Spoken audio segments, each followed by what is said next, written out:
progress and see if you've got what it takes to top the Division 1 Pick'ems leaderboard.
Think you know how today's matches will play out?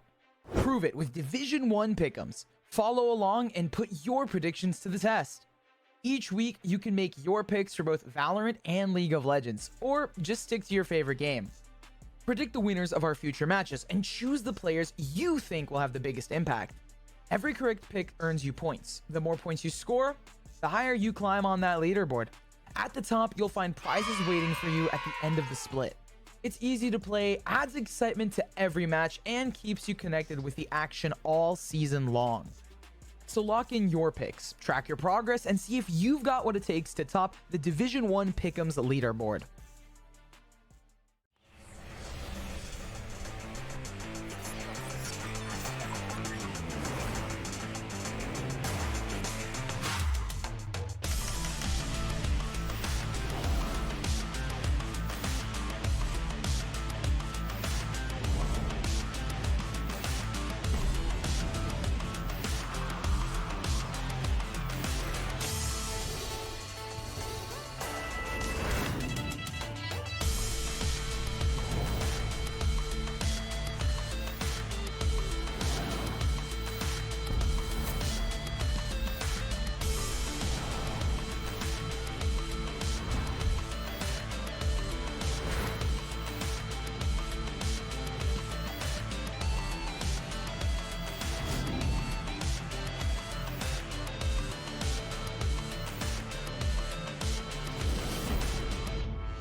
Think you know how today's matches will play out? Prove it with Division 1 Pick'ems. Follow along and put your predictions to the test. Each week, you can make your picks for both Valorant and League of Legends, or just stick to your favorite game. Predict the winners of our future matches and choose the players you think will have the biggest impact. Every correct pick earns you points. The more points you score, the higher you climb on that leaderboard. At the top, you'll find prizes waiting for you at the end of the split. It's easy to play, adds excitement to every match, and keeps you connected with the action all season long. So lock in your picks, track your progress, and see if you've got what it takes to top the Division 1 Pick'ems leaderboard.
Think you know how today's matches will play out?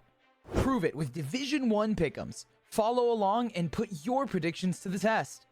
Each week, you can make your picks for both Valorant and League of Legends, or just stick to your favorite game. Predict the winners of our future matches and choose the players you think will have the biggest impact. Every correct pick earns you points. The more points you score, the higher you climb on that leaderboard. At the top, you'll find prizes waiting for you at the end of the split. It's easy to play, adds excitement to every match, and keeps you connected with the action all season long. So lock in your picks, track your progress, and see if you've got what it takes to top the Division 1 Pick'ems leaderboard.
Think you know how today's matches will play out?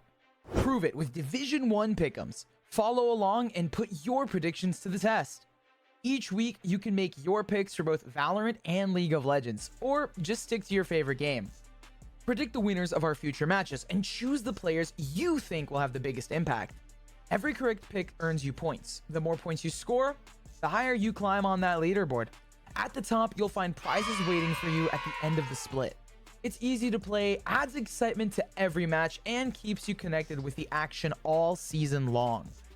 So lock in your picks, track your progress, and see if you've got what it takes to top the Division 1 Pick'ems leaderboard.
Think you know how today's matches will play out?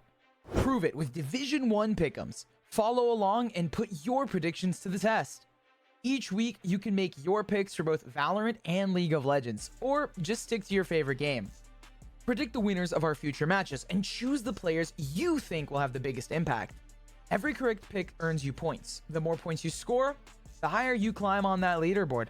At the top, you'll find prizes waiting for you at the end of the split. It's easy to play, adds excitement to every match, and keeps you connected with the action all season long. So lock in your picks, track your progress, and see if you've got what it takes to top the Division 1 Pick'ems leaderboard.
Think you know how today's matches will play out?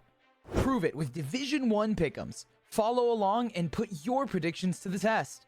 Each week, you can make your picks for both Valorant and League of Legends, or just stick to your favorite game. Predict the winners of our future matches and choose the players you think will have the biggest impact. Every correct pick earns you points. The more points you score, the higher you climb on that leaderboard. At the top, you'll find prizes waiting for you at the end of the split. It's easy to play, adds excitement to every match, and keeps you connected with the action all season long. So lock in your picks, track your progress, and see if you've got what it takes to top the Division 1 Pick'ems leaderboard.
Think you know how today's matches will play out? Prove it with Division 1 pick'ems. Follow along and put your predictions to the test. Each week, you can make your picks for both Valorant and League of Legends, or just stick to your favorite game. Predict the winners of our future matches and choose the players you think will have the biggest impact. Every correct pick earns you points. The more points you score, the higher you climb on that leaderboard. At the top, you'll find prizes waiting for you at the end of the split. It's easy to play, adds excitement to every match, and keeps you connected with the action all season long. So lock in your picks, track your progress, and see if you've got what it takes to top the Division 1 Pick'ems leaderboard.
Think you know how today's matches will play out? Prove it with Division 1 pick'ems. Follow along and put your predictions to the test. Each week, you can make your picks for both Valorant and League of Legends, or just stick to your favorite game. Predict the winners of our future matches and choose the players you think will have the biggest impact. Every correct pick earns you points. The more points you score, the higher you climb on that leaderboard. At the top, you'll find prizes waiting for you at the end of the split. It's easy to play, adds excitement to every match, and keeps you connected with the action all season long. What's going on, everybody? Welcome to the first ever Division 1 League of Legends Grand Final, where Maryville University and Winthrop University, after absolutely dominant seasons on either side of the rift, are going to face off in a best-of-5 to crown our first ever Division 1 LoL champion. My name's Gordo. I'm joined by Alk Battery on the stream today. And it's all been building up to this. We haven't seen these teams play since a 3-game best-of-3 in week number 1. It's time to get started. Yeah, 7 weeks of regular season, A couple of days of the playoffs, 70 total games we have played to get up into this moment, and a single best of 5 to determine our season, I think, is one way to cap off what has been an inaugural start to Division 1. I mean, you said it there, right? Like, we have been waiting for this matchup all season long, and it feels kind of right that it is here in the grand finals. Yeah, kind of inevitable, it felt like, in a lot of ways. You know, there's a little bit of excitement for St. Clair and their revamped roster in there for a time. But Winthrop put a stop to that pretty nice and cleanly in their semifinal. 2-0 semifinals for both of these teams, cementing them the spot in here. And Winthrop, in particular, the only team that's been able to take a game off of Maryville so far. So high hopes for Maryville to be challenged by their opposition here today and for this to be a truly competitive grand final.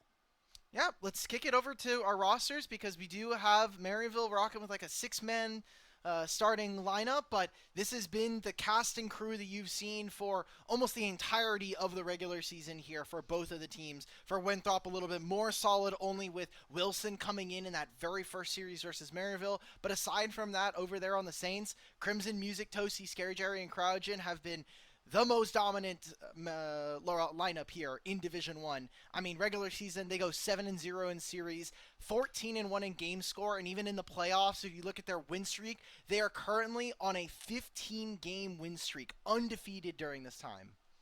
Yeah, I mean, it's been all the way since the second game of the split up against Winthrop since they have lost one of those games. That was with this full lineup of 5, which does appear to be, their true starting roster. Like you made reference to, there's been some games with Shimmer Jungle. There's been some games with Spyrax coming in to bot lane or top lane, but these 5 appear to be the core going forward for Maryville, at least for right now, as we bridge over from 2025 into 2026 on the calendar. And they certainly look like the top CLOL program in North America that they've been pegged as since winning that last CLOL championship.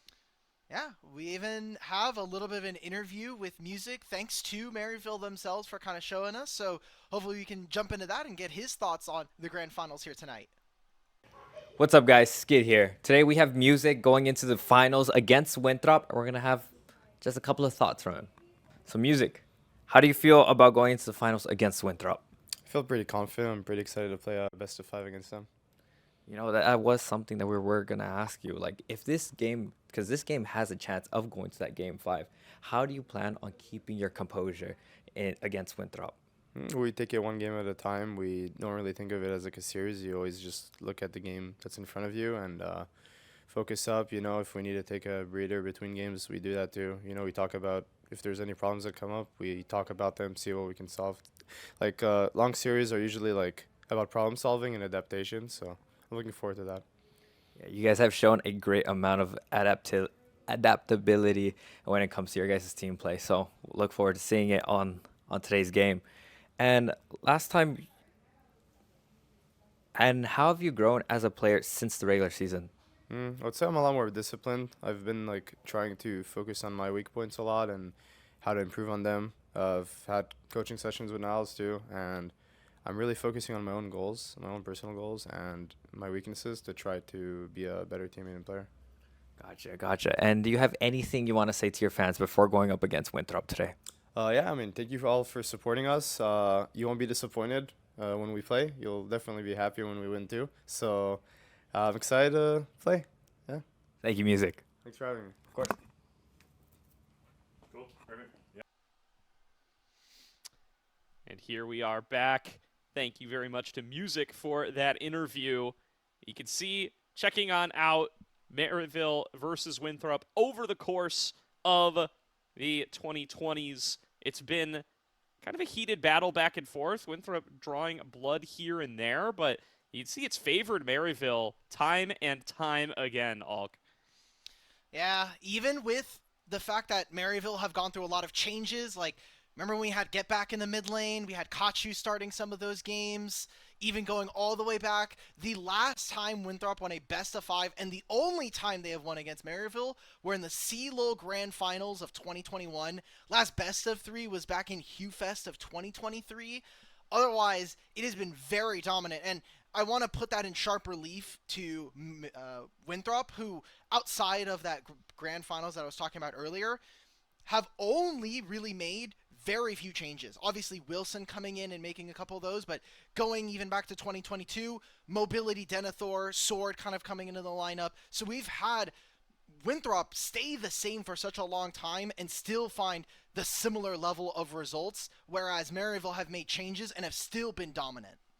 And this is representative of something that I think has been real notable about Maryville since that 2023 best-of-3 win. That's been right around the time that Maryville got UG and Spyrax onto the lineup, and they've just been full speed ahead ever since then, becoming one of the best programs outside of professional League of Legends, period, let alone collegiate programs, dominating in all across Tier 2 level play. And this conversion from that UG Spyrax lineup into the one that you see before you right now, that's going to be playing today, this is Maryville sticking the dismount, right? They're finally trying to convert that into their next generation.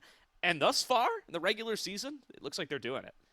There were many years after their loss in grand finals where we were questioning as a community as to whether or not Maryville were even going to get back to another championship. Because, you know, the year afterwards was a little bit closer, but then we started to get the Shogo eras in particular. And so it was like, okay, they're powerhouses for sure, but are they going to be able to bring it over the line? And something we said at the very beginning of the regular season was that for Winthrop and potential hopes of casting ourselves into the future to this very moment, if Winthrop were ever going to beat Best of 5 Maryville, it was going to have to be this season or somewhere early on into 2026. Because imagine the same coaching staff that came in this year, and brought them to a championship.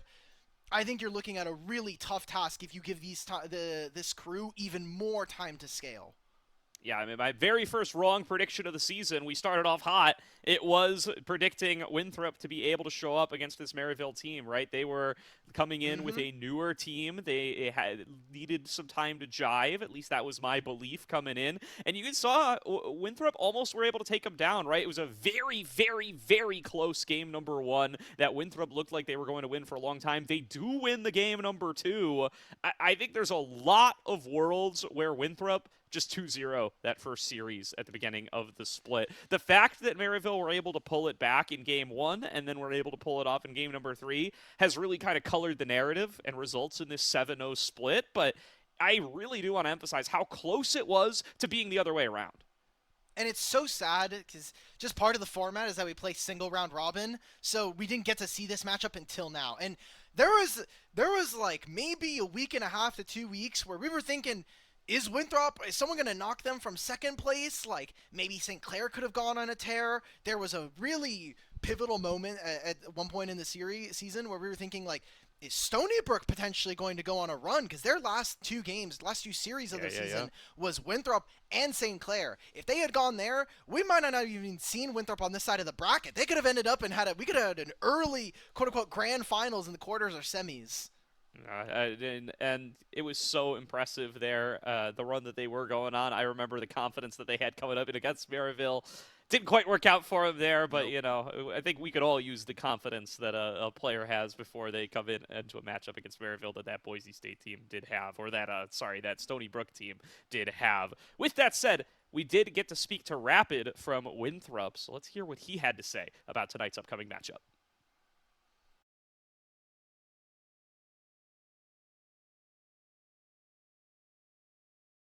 Finals match. What is your mindset and/or the team's mindset coming into this finals match against Maryville? Are you feeling the pressure? I think everyone is pretty confident and ready for this match. I mean, this is pretty much what we've been preparing for this entire semester, so I think we'll do pretty good. And we're not feeling the pressure too much, as we've all been competitive players for a long time now, so we've been kind of used to being in these high-stakes moments. And is there anything that you learned from the loss against Maryville earlier in the season, in the regular season, that you think you're going to change for this matchup? Anything that you would reveal before the actual match were to happen?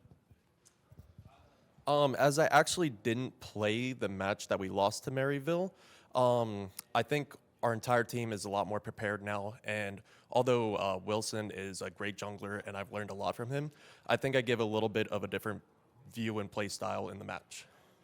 If this match goes to like a deciding team fight or an objective that would pivot the game, what's the plan for staying composed in those high stakes moments? What players of your level, what does it take to follow your protocol and do the things you need to do in those high stakes moments?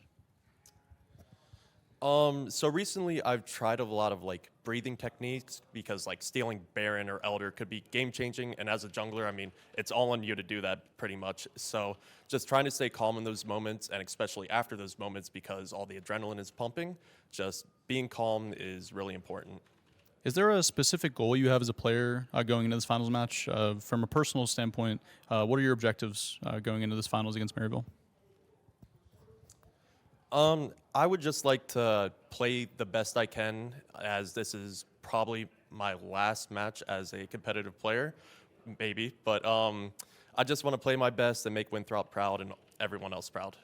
And finally, what would you say going to your fans, any friends, any family that are watching back home, here at Winthrop and as well, going into this Division I final match? I just want to say thank you to my fans, Winthrop's fans, for just staying with us and always cheering us on. And I hope we can end up with a win and a great series. Shout out to Rapid for that interview here, and now we're going to check out some head-to-head stats between Scary Jerry and Mobility, the featured matchup of the Grand Finals, and perhaps the featured matchup of the entirety of the Division I season. These two been major highlights for both of their teams, and I think Mobility in particular coming in as a strong MVP contender for the whole league. Maybe this is just telling my age, but it is very... I guess the word I wanted to use is like strange, or kind of like I feel old now, because this is Scary Jerry is the last like remaining bits of like an older version of Maryville. Even going back to the times we were talking about the last time that they were like a little bit closer in best of threes, Scary Jerry was there. Scary Jerry was originally like this new upstart 80 carry from Converse, and Mobility starting fairly at like a similar time with him and Denethor, kind of following the tracks of these two players and always the collision points that they come to when it's talking about competitive play. Really, really important series between these two guys.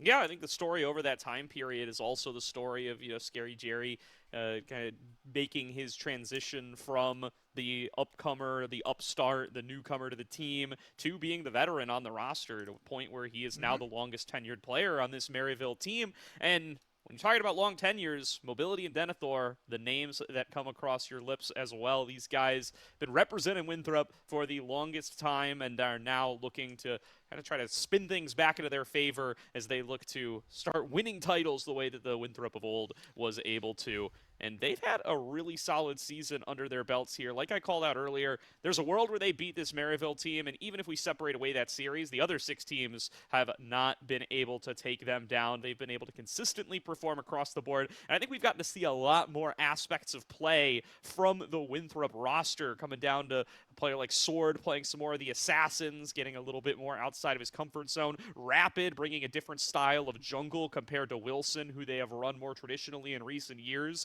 It's really kind of changed up how they play the map and how they play the draft, and it's led to them becoming a bit of a different team. Winthrop definitely are, I think, going through an era right now where they are more focused on trying to play through side lanes a lot of the time, whether that is with Denethor or with Sword.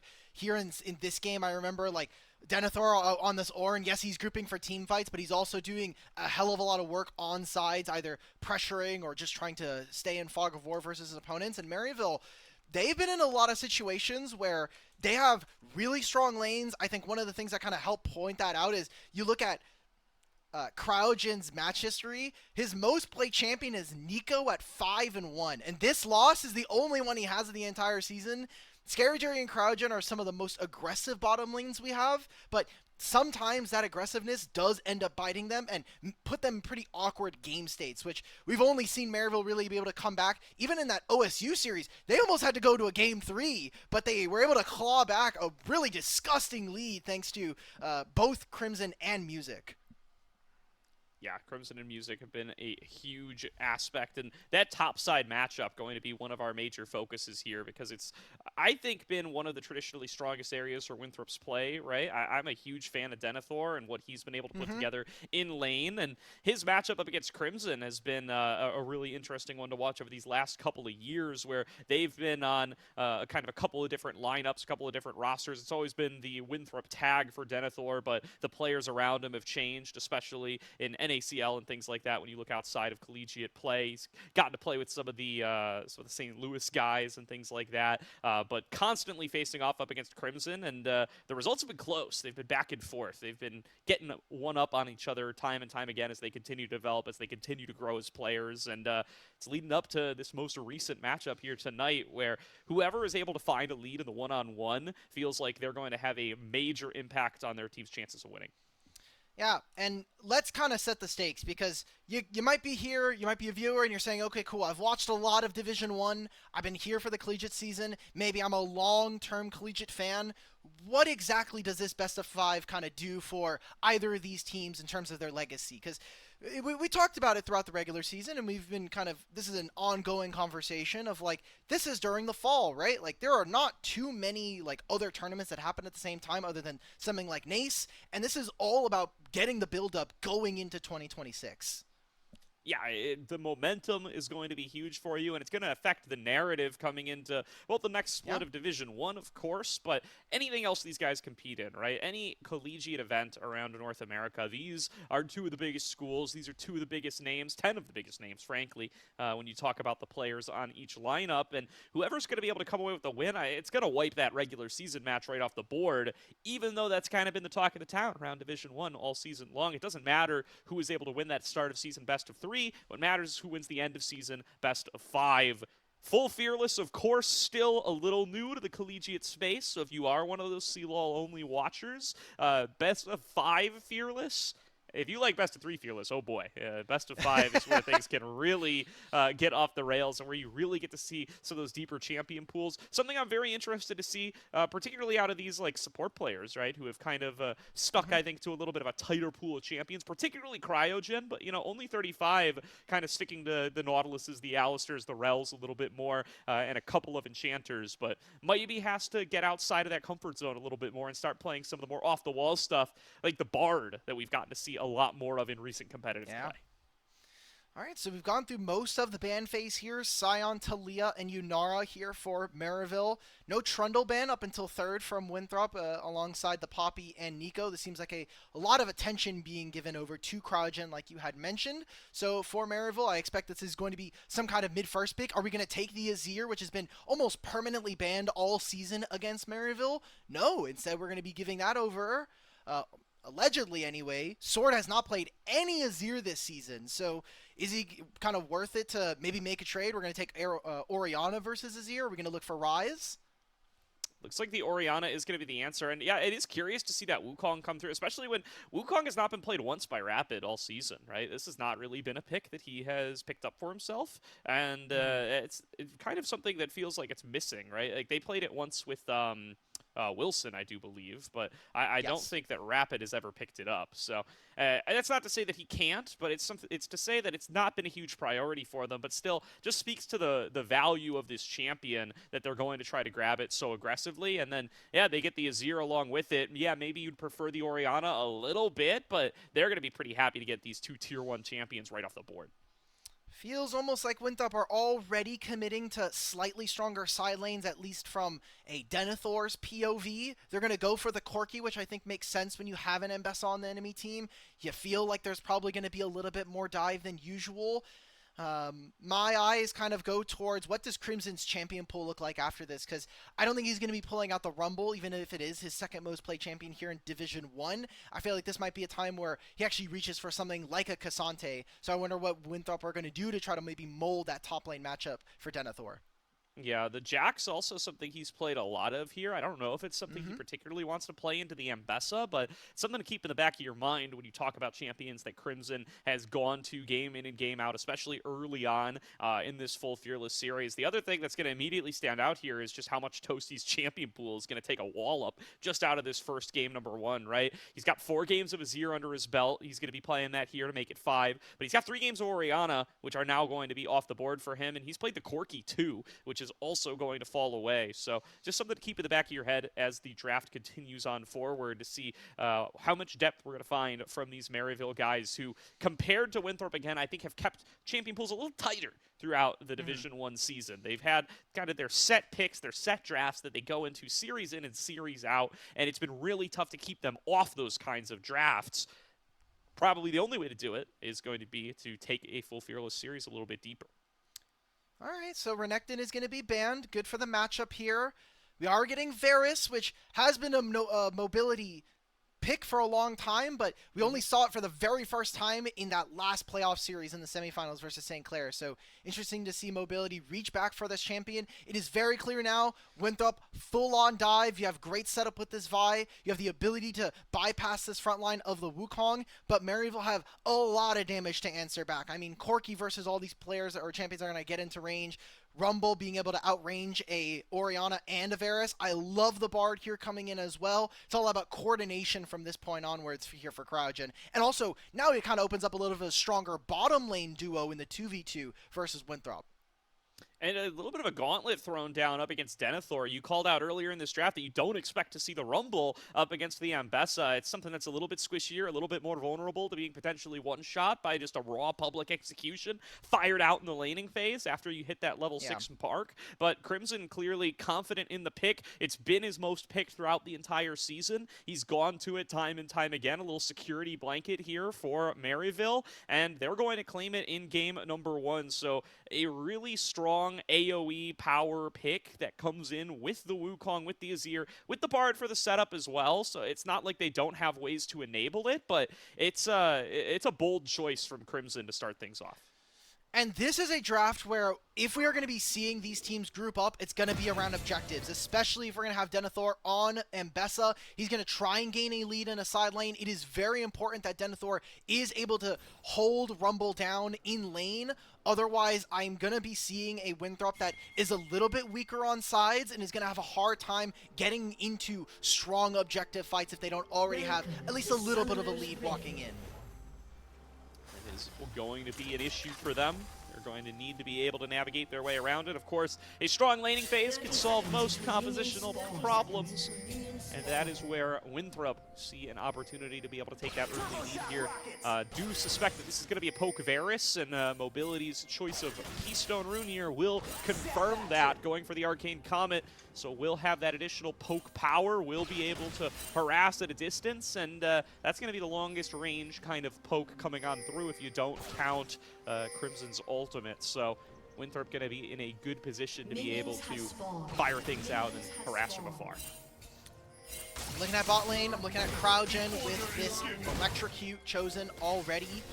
Immediately kind of speaks to me right now that we're just looking to try to slam in the laning phase. You do have only 35 with Aftershock, which gives him a little bit of a way to kind of push back in the lane. But Scary Jerry and Cryogen, their main bread and butter, where they have found a lot of success, has just been slamming in the 2v2. Immediate Gatling gun on the Mobility from Scary Jerry, though, going to chunk him close to half HP. And that early trade going to favor them. The double range going to give you that early harassment ability as long as they're able to evade the dredge line coming on through. Music trying to make the early invade happen, but Rapid will successfully smite down his red buff. Still, the brawling power of this Wukong going to be unmatched. He'll be able to push Rapid out of the jungle, and Rapid's going to be forced to take a little bit of an off-tempo recall to get over towards his bottom side. For a little bit more. I mean, Aftershock's going to be coming up soon. There's no Mana Flow, there's no Arcane Comet coming up, so this is a good window for Maryville to find some level of success. Rapid only getting a single camp or maybe a little bit of scraps there means that Music gets 3 quadrants. Very important for Wukong and just trying to get to level 6 and have that massive ultimate for team fights. Great window here for Scary Jerry and Cryogen at level 2 to the level 1 of the Winthrop bot lane. Rapid, though, going to skip some of these bottom side camps to see if he can have some impact as level 2 is ticked. Only 35 going to flash in, finds the staggering blow onto Scary Jerry. Stun returns from Cryogen, but that means he can't disrupt Rapid. Great flash gets away from Dredgeline. Cryogen now trying to block out for Scary Jerry, but you can't block the auto attacks. One barrier will keep him alive, but one more shot will claim first blood for the Eagles. That is a really big investment there. You're going to be trading double summoner spells. Rapid also maybe some kind of visual. I just don't know why we're not using the Vault Breaker there, especially after the flash. Maybe saving it, maybe doesn't even have it, maybe just has W and E for the, it might be that. ability to clear. So a risky gank, especially if it doesn't end up going, but pays off for Winthrop in the end as the Eagles get first kill. And now hopefully Rapid can kind of try to catch up in experience. Great overheat from Crimson here, going to take a strong trade up against Denethor. Chunks him for way more than he takes, and will take a little bit of control in this lane from that position. Music now, though, with Rapid's time spent bottom, means that this level 3 Wukong gets to get in here. He wins the Smite fight, a 2-level advantage for Music, and he'll walk away with the blue buff.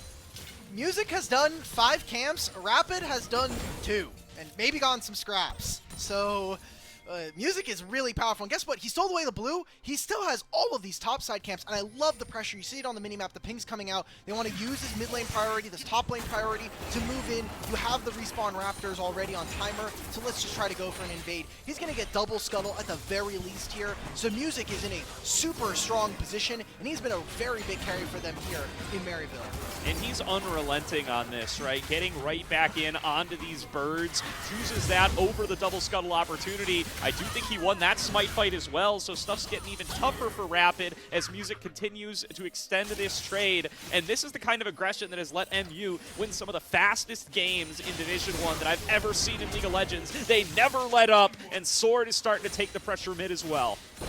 Well, now we're going to be walking in either to a Grubs in a minute and a half or a Dragon that spawns in 10 with no flash on AD carry, no flash on jungle, and no flash on mid. So Winthrop are going to be down a fair amount of resources going into this fight. Maryville are going to have a lot of playmaking tools as their ultimates come up. Again, we're going to continue to track where Music is doing, what he is doing on this Wukong.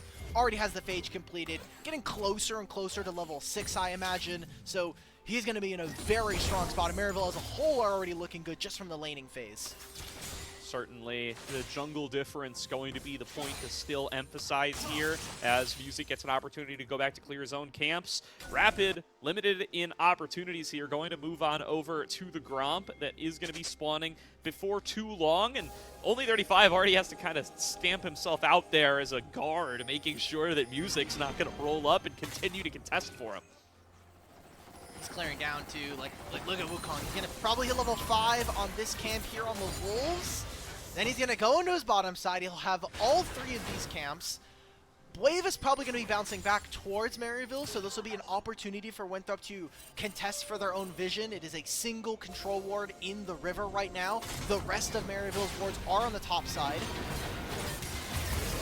Early trade coming on through. Aftershock going to help keep only 35 nice and healthy. Sword did have the first move. Toasty a little bit pushed in.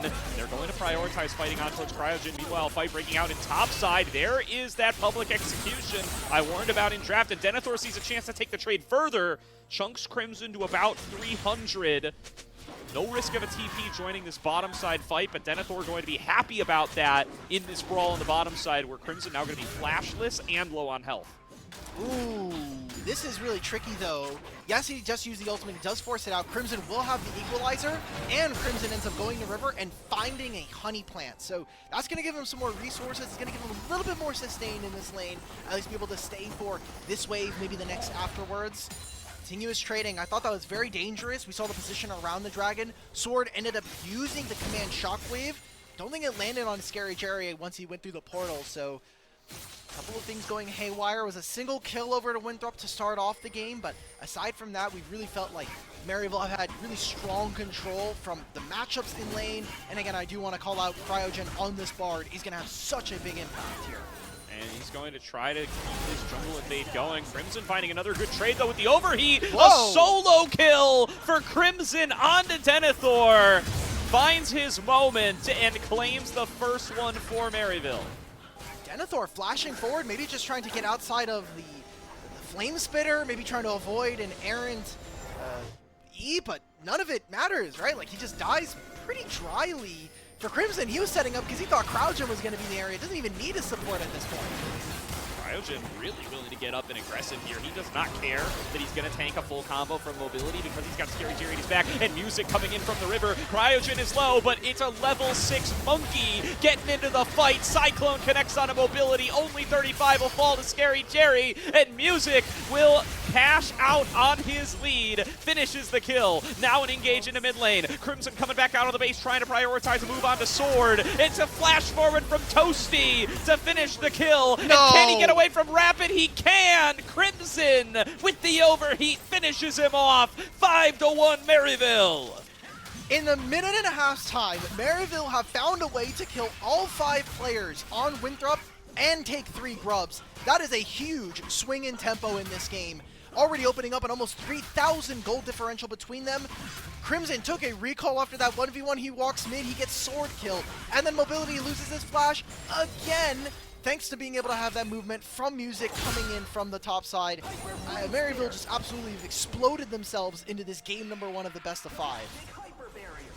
And incredible stuff from every lane here, firing on all cylinders, creating chaotic comms for Winthrop, right? There's an engage going top, there's an engage going mid, there's another engage going mid as we speak. Sword is still flashless, nowhere to go against the Emperor.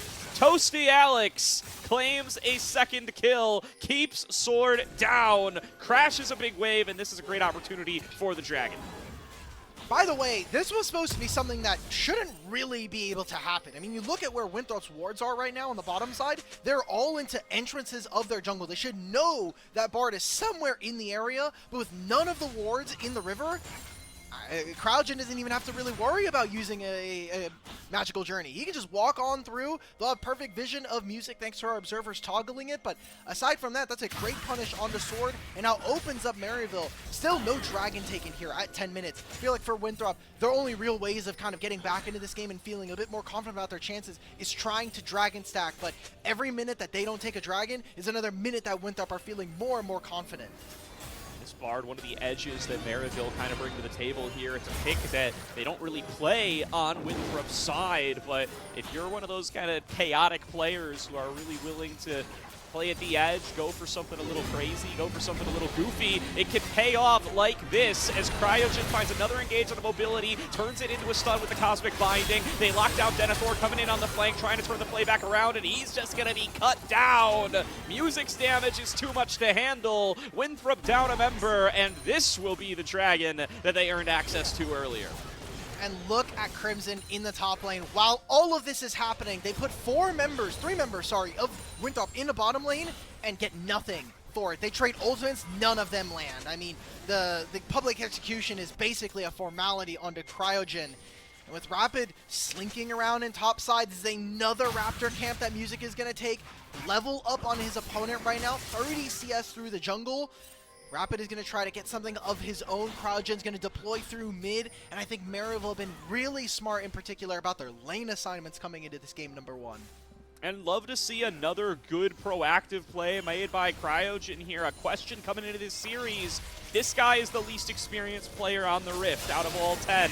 What will he look like in this stage? And the answer is plenty good. Toasty finds a scoop. Cryogen capitalizes, and another kill comes through. I think my observer should have flamed Cryogen a little bit more there. He No, put the we hide worst those. magical journey over the wall. No. He got me a ping by his teammates there. Cryogen will help find a Rapid. It'll help Scary Jerry push this next wave. A thing that we saw on socials, but kind of talking to the players beforehand, it was, how would you describe your lane counterpart? A big thing that Scary Jerry did mention was the fact that Mobility is a very safe player. And what have we said for Maryville is that their bottom lane is incredibly aggressive in the 2v2. And while it hasn't necessarily played out plainly here for this matchup, I think the fact that we've been seeing Scary Jerry and Crouch and get more and more active with the rest of the team is making it really difficult for Winthrop to get their bread and butter, which has been playing them out. Yeah, definitely. And the real bread and butter to look at here is Tosi on his signature Azir, playing incredibly, incredibly well, finding these angles to dash in, shuffle back, keeping Sword down, has kind of individually made outplays that put Sword down 3 times in a row now, leading to that 0-3 scoreline. And Denethor is just up too far, will be easily collapsed on by the full force of Maryville. They're not quite able to finish off the job, though. Scary Jerry takes the aggro a bit earlier than he would have wanted to. I think they wanted to juggle that over to Cryo. Unlucky on the turret aggro means they will not finish the kill, but they will force Denethor off of defending this turret. Unfortunate positioning there. Mobility sends a Chains of Corruption. It lands onto the Wukong clone. Doesn't have enough space, not enough time to spread over to Scary Jerry and Crouch and lock them under the turret. Means that Denethor will live. He'll lose his flash. He'll lose a large portion of that turret's HP, but he survives, and his team does end up getting the dragon. So small silver linings, but it's still a 6,000 gold deficit at 13 minutes here. And for Winthrop, what we need to see from them is a proper team fight. Like, we have not had a situation where we've had either a 5-on-5 or a clean setup with Rapid and Sword. So for the Eagles, if you're a fan of the boys, you're going to need to see them kind of get together and make some magic happen around one of these objectives. And, you know, the window for a proper team fight is pretty much closed, or at least close to it. You can't have a proper team fight at a 6k gold deficit. Maryville is just going to be so favored across the board. It's not a fair fight. It can't be a fair fight. Winthrop need to find a way to make it unfair. They need a numbers advantage. They need a really strong pick to just one-shot somebody. The deed is getting tougher because of the mistakes and the capitalizations made by Maryville in the early game. So we'll have 3.5 minutes before Dragon, but also do have a potential look on a Denethor, no flash. Yeah, they get the cutoff behind him. They're going to get the chain CC, and nice buffer on the public execution, but I just don't think it means anything. Scary Jerry, Valk forward, Trinity Force auto attack, and Maryville will claim their next victim. I love that you bring up the Trinity Force, because I just want to look at the items here on Maryville. Completed Leandri's, double Trinity Force, Gnasher's Tooth done for this Azir, maybe even a little bit more action as they go for Rapid. You saw it happen once, you're about to see it happen again. One player cut off from the rest by 2 members of Maryville, and they pounce on the target who's isolated. 1 kill already comes through. Now only 35's on his own. He's going to be the next one to fall. Mobility left standing, one against the world, and his structures will fall before him. Maryville just taking full control of game number 1. Uh-oh, Sword's dead. Sword's going to be dead here. I mean, he has flash, but it doesn't matter. Mobility can, or sorry, Crouching can just show up. Yep. And you know who's going to be able to win on this duel. It's a nice double shockwave, but it means nothing in the face of this Azir damage. Make it 4 kills. And this is one that doesn't even need a Toasty to use the shuffle. Cryogen just shows up and he dies. Look at just the timing window on this. They make all of these plays happen on bottom side. They push out the wave, they'll reset, they'll go into mid, and now Toasty has the ability to push in top, rotate into this objective. Winthrop have no plays going into this. There's no real way for them to respond in any meaningful manner on another side of the map. They ran a mid-wave to push on. No one can match him inside. So this is going to be Maryville hoovering up more gold, more of the objectives, and not really any real answer or a potential for an answer because they have a numbers advantage, including Sword not having his teleport. So just more and more good things coming through from Maryville, which is what we expect from the top team here in Division 1. Yeah, really good use of Maryville, and they've been doing this all season long.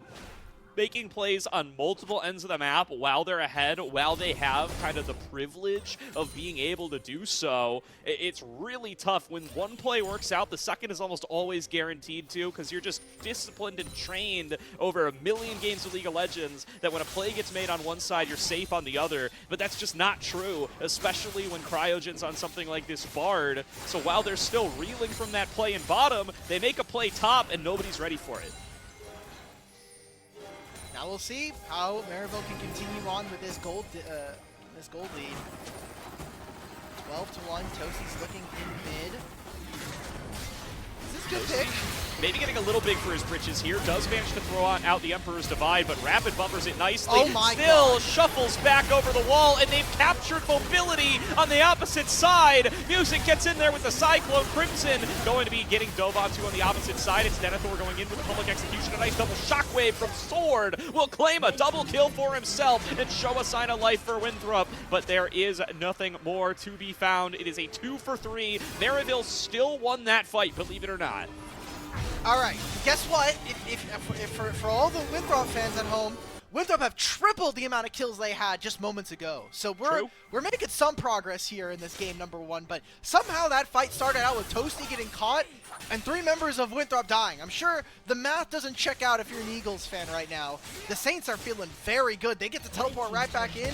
Toasty continues to have his golden experience lead, and he takes a turret, so I'm going to say that that's pretty much worth. We'll take a look back on how this play got started again, and what I want to watch in particular is not only the top side of this fight, but Scary Jerry, who, while he's pushing in this wave, Denethor, after he TPs in, he's going to public execute him and force the flash out of this Corki. But I mean, how hard is it to play as an Orianna and a Varus when there is a Rumble ult coming at my head, when there is potentially an Azir who's looking for me alongside a Bard and a Wukong? This is untenable conditions to be able to survive. You can see the play gets a little chaotic. It breaks down a little bit there. Toasty's the one who gets caught. Then Scary Jerry gets caught by Denethor, flashes over that bird wall, and finds himself in position to get shockwaved as a result. So they just start kind of playing backyard League of Legends there a little bit, and Toasty's still doing so and finding a lot of success that way, trying to kite it out up against Denethor. Will finally be cut down. That is not a worthwhile trade. Lots of shutdown gold into Denethor's pockets, but may have spoken too soon on what's worth and what isn't, because everybody on Winthrop is topside. Time to take some free towers. Scary Jerry, let's have a little discipline here, brother. Does not have the flash, but does have music in his back pocket. I mean, like, again, while you're trying to make, like, all this, like, comparison, you're giving the gold lead, you're giving a shutdown bounty, Maryville are getting 2 turrets. They got mid and bot. They got the Herald to spawn, or sorry, they didn't end up taking this mid-tier 2, but they got the Dragon alongside it. So Winthrop are really being kind of cut for every single gold edge they want to get. Okay, cool, you want to kill our Azir, you want to send 3 members? Well, guess what, we're going to also take something away from you on the opposite side of the map. And we haven't even mentioned the fact that Otacon's going to be spawning in 20 seconds, and they're going to be down flashes on both sides here for these teams. But we really do favor Maryville's prospects on this objective. Yeah, the one to watch here, if you want to have any hope for Winthrop, has got to be Denethor. Needs to find a beautiful public execution into the backline. Probably needs to have it paired up with Shockwave, or Rapid can be the delivery system there. Either way, Winthrop need to execute perfectly to make the difference from this 9k gold deficit. Actually, call it 10. Yeah, like, usually when we see 10,000 gold lead, that's the miracle worker status. That's when we need everything to possibly go wrong for Maryville and everything to go right for Winthrop. It's like they're going to try to fish or cryogen. Oh, and what a beautiful tempered fate. Cryogen reads the situation beautifully, just suns up everybody and completely nullifies Rapid's ultimate. And look at the positioning right now, because Winthrop, they're trying to exit through the top side of the map. They have no turrets here, so Maryville are going to punish them with Crimson and Scary Jerry still sitting in mid lane, taking down this mid-tier 2. And finally, all the outer towers are taken away from the Eagles. They're going to be walking into pure darkness in the top side if they want any chances of contesting this Otacon. And look, nobody died, but Cryogen just 1v4'd, by the way. He gets collapsed on by 4 people, walks out alive. That is a successful 1v4 in my book. And now this Otacon ripe for the picking. Here comes Denethor in off the teleport. They are going to try to fight here. This is where the Eagles intend to make their stand. Only 35, stunned up, chunked out, music into the back line, Cyclone onto 3, Toasty Alex getting in with the Emperor's Divide, and a clean wipe for Maryville. Triple kill to Scary Jerry, and this 10,000 gold lead is showing its colors as Maryville are completely unstoppable in the team fight. 5 for support. There we go. That's an ace as well. 6-1 on this Azir, but Music, the biggest winner of this game. This guy's Wukong, we had a question about whether or not this Wukong was going to actually be as impactful, but we look at this fight and we just look at the setup. This is a team, by the way, that doesn't have a Bartle. You're saying, okay, is this really going to be something they can look for? The turn coming in from Maryville, incredibly sharp. This game, I think, from a draft perspective, has absolutely failed for Winthrop. We have not seen them execute a Orianna Shockwave combo with Rapid all game, and at this point, it is far too late for it to matter. They're too fast on the trigger. They call in Denethor for the TP. The pieces are there, but only 35 was already chunked out. They lose out on the opportunity for that primary engage, and they just get beat to the punch on the secondary before Denethor even casts ultimate. Music is knocking up 3 members. There's no chance. Oh, Toasty just getting in there. Knows how much stronger he is than Mobility, and he's willing to show it. Chunks down that Varus to about half, was trying to get the flash out, I believe, and does not quite manage to do it, but this is going to take this Varus off the board for a few seconds, and those few seconds, they're going to mean waves crashing into these turrets. If this was Arena or ARAM Mayhem, maybe if he had the flashy augment, he'd have another flash, but that might also be gone if you're Mobility. He has basically played this game without at least one summoner spell the entire duration. Only 35 is going to play with no health bar. This should be the last finishing touches here for Maribel as they look to end game 1. Well, there's that flash. Cryogen was able to find it. Also dodged a dredge line, which sent only 35 right to his doom. So it's going to be a 5 versus 4 as they look to siege onto the Nexus. Options for Winthrop are limited, but this is going to be their last chance to make a stand in game number 1. Wave crashing in from bottom. Denethor doing his best to try to clear it out. There's the equalizer coming through from Crimson, getting a ton of ticks onto Denethor to chunk him down below half. Shockwave connects onto Toasty. The shields are huge. He's staying alive. He goes into the stasis and survives in trade for Rapid. It's a successful disengage from Music. His clone nearly dies, but he is still sitting at over half HP. Into the execution goes for backline is Denethor. Can't get onto Toasty, but it will trade him for his own life. They also managed to finish off Music. Another rocket is dodged away from by Sword, and Winthrop are doing a solid job of holding. Mobility still at above half HP. Needs to chunk down Jerry. Might even be able to kill him. Another hook in from only 35, but the damage from Crimson is too much. Maryville find more kills, but they can't close the game. Okay, playing a little bit with their food. We've seen this time and time again. Maryville, they get to a Nexus, and then they faff about a little bit. They're having a little bit of fun. They end up kind of toying with their food. We'll delay the game for another few moments. I mean, Dragon's up. They'll respawn in a timer, and in 30 seconds will also be the Baron. I do expect that Maryville still strongly in control of this game with a almost 14,000 gold differential. It's probably going to feel a lot more than that considering the experience differences that they have between these two.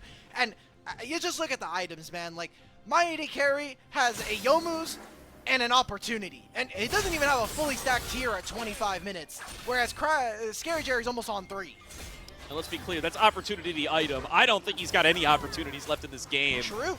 It's gonna be cooked here the next time Maryville rolls up. They do exactly the same fight again, and I think they would close out the game. 1 Nexus turret being down, 2 inhibitors already having fallen, mean that there's gonna be more supers on the next attempt. They get this Baron for free, because Winthrop still have to deal with the supers for the time being. It's so early in the game, it actually takes a lot to work through them. Baron buff now being worn by Maryville as they take control over the red side jungle. That was a 25-second Baron. I think that is really, really incredible for how close to the timer it was. We'll see Maryville try to take the last inhibitor tower. Take it on out. They do connect the Tempered Fate on towards Mobility, and that's the only go button they need. Equalizer goes a little bit wide, still chunks Mobility for half his HP, and they'll just take the fight front to back onto the rest. Music finds the Cyclone, locks down the remaining Eagles, and Maryville University in a dominant 30-7 kill score will walk away with game number 1 of the grand final. I think that is the easiest MVP I've seen Music pick up in his entire career, just bar none. That was really well played from him. I mean, early invades, Rapid having to feel like he has to flip the game on that level 2 gank in bottom lane, and then he comes top lane and helps out Scary Jerry find the 2v2 kill. This guy is having an insane run already. We saw him on the Kiana in that last series versus OSU. Music is on a tear here in the playoffs. Absolutely. I mean, and hey, listen, Music had some real 1v9 games back in those Supernova days, but I'll still give it to him here. A massive 1v9 performance there for Music, although that's a little disrespectful to the rest of Maryville. Still, we'll give him the MVP. Really great engage angles found and a huge lead in the jungle matchup from basically minute 1. He was contesting that red buff at level 2, and it felt like there was never a chance for Rapid to get back into the game. Music was inside his jungle and inside his head the entire game long. That was a very, very dominant game coming in from Maryville. What we expect from the incoming favorites, everybody said, all right, Maryville's going to be in the finals 99% of the time. Now it's amongst the rest of you to figure out who is going to be in the finals with them. Was it going to be St. Clair? Was it going to be Winthrop? At this point, it might just be Maryville, because you look over on the Valorant side, it's Maryville versus St. Clair going up in 2 days. Yeah, Maryville certainly have put themselves together, one of the most impressive esports programs, especially in League of Legends, to be found in the collegiate space. But Winthrop have made a strong, solid claim to being the ones who deserve to be here in the finals. They are clearly better than the other 6 teams for this split. The question is, are they going to be able to put up a better fight up against Maryville here?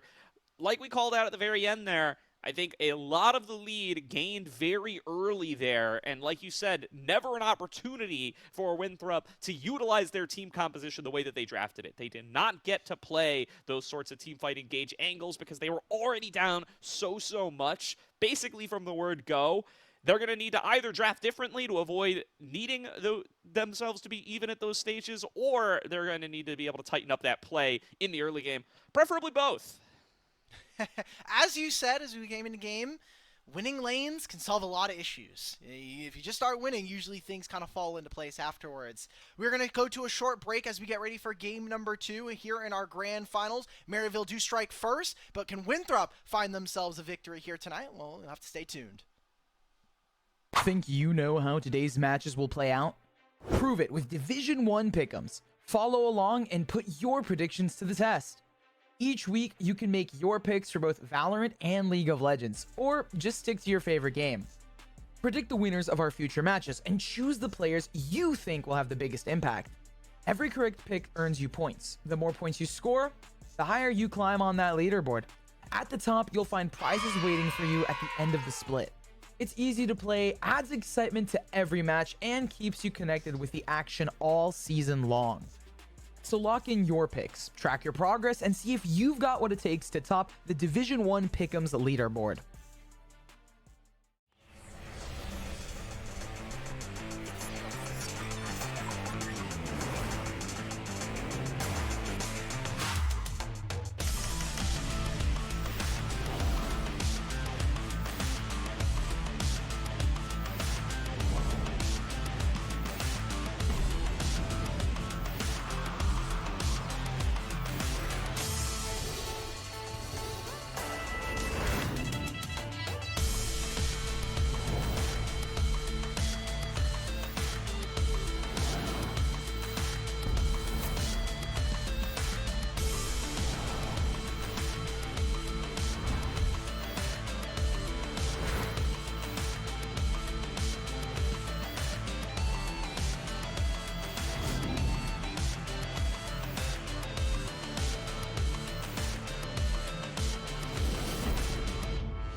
Think you know how today's matches will play out? Prove it with Division 1 pick'ems. Follow along and put your predictions to the test. Each week, you can make your picks for both Valorant and League of Legends, or just stick to your favorite game. Predict the winners of our future matches and choose the players you think will have the biggest impact. Every correct pick earns you points. The more points you score, the higher you climb on that leaderboard. At the top, you'll find prizes waiting for you at the end of the split. It's easy to play, adds excitement to every match, and keeps you connected with the action all season long. So lock in your picks, track your progress, and see if you've got what it takes to top the Division 1 Pick'ems leaderboard.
Think you know how today's matches will play out?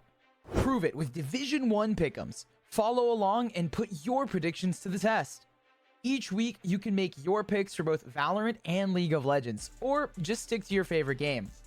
Predict the winners of our future matches and choose the players you think will have the biggest impact. Every correct pick earns you points. The more points you score, the higher you climb on that leaderboard. At the top, you'll find prizes waiting for you at the end of the split. It's easy to play, adds excitement to every match, and keeps you connected with the action all season long. So lock in your picks, track your progress, and see if you've got what it takes to top the Division 1 Pick'ems leaderboard.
Think you know how today's matches will play out?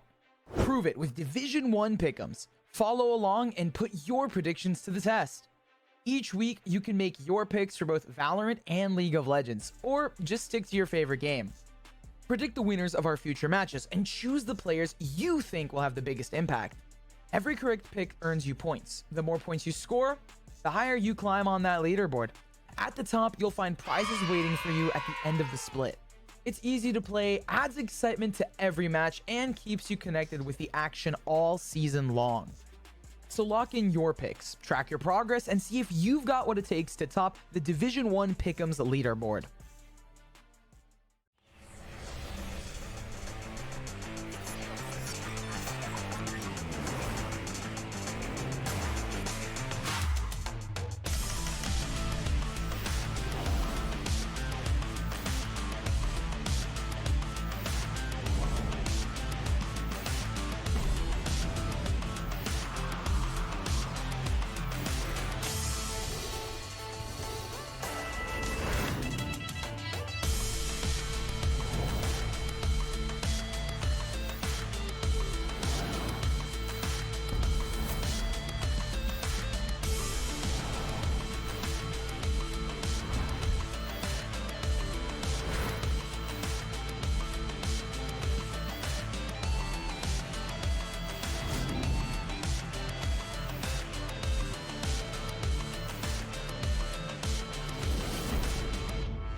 Think you know how today's matches will play out? Prove it with Division 1 pick'ems. Follow along and put your predictions to the test. Each week, you can make your picks for both Valorant and League of Legends, or just stick to your favorite game. Predict the winners of our future matches and choose the players you think will have the biggest impact. Every correct pick earns you points. The more points you score, the higher you climb on that leaderboard. At the top, you'll find prizes waiting for you at the end of the split. It's easy to play, adds excitement to every match, and keeps you connected with the action all season long. So lock in your picks, track your progress, and see if you've got what it takes to top the Division 1 Pick'ems leaderboard.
Think you know how today's matches will play out?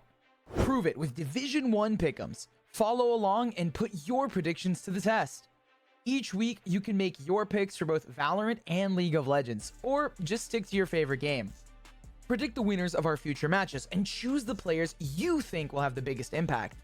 Every correct pick earns you points. The more points you score, the higher you climb on that leaderboard. At the top, you'll find prizes waiting for you at the end of the split. It's easy to play, adds excitement to every match, and keeps you connected with the action all season long. So lock in your picks, track your progress, and see if you've got what it takes to top the Division 1 Pick'ems leaderboard.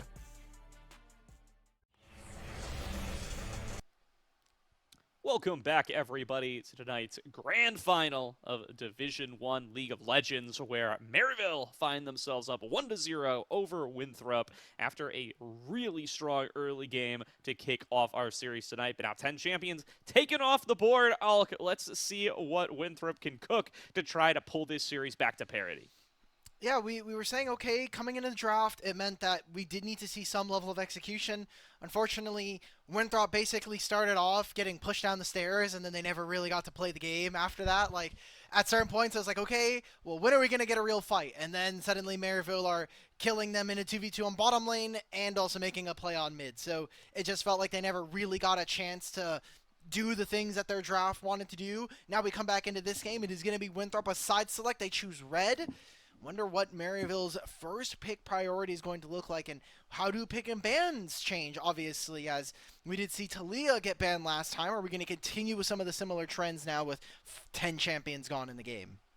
Yeah, that's one of the questions here, as we did talk about how it feels like the Maryville champion pool got attacked a lot more than the Winthrop champion pool off of that first draft, right? Both teams on both sides were playing Maryville champions.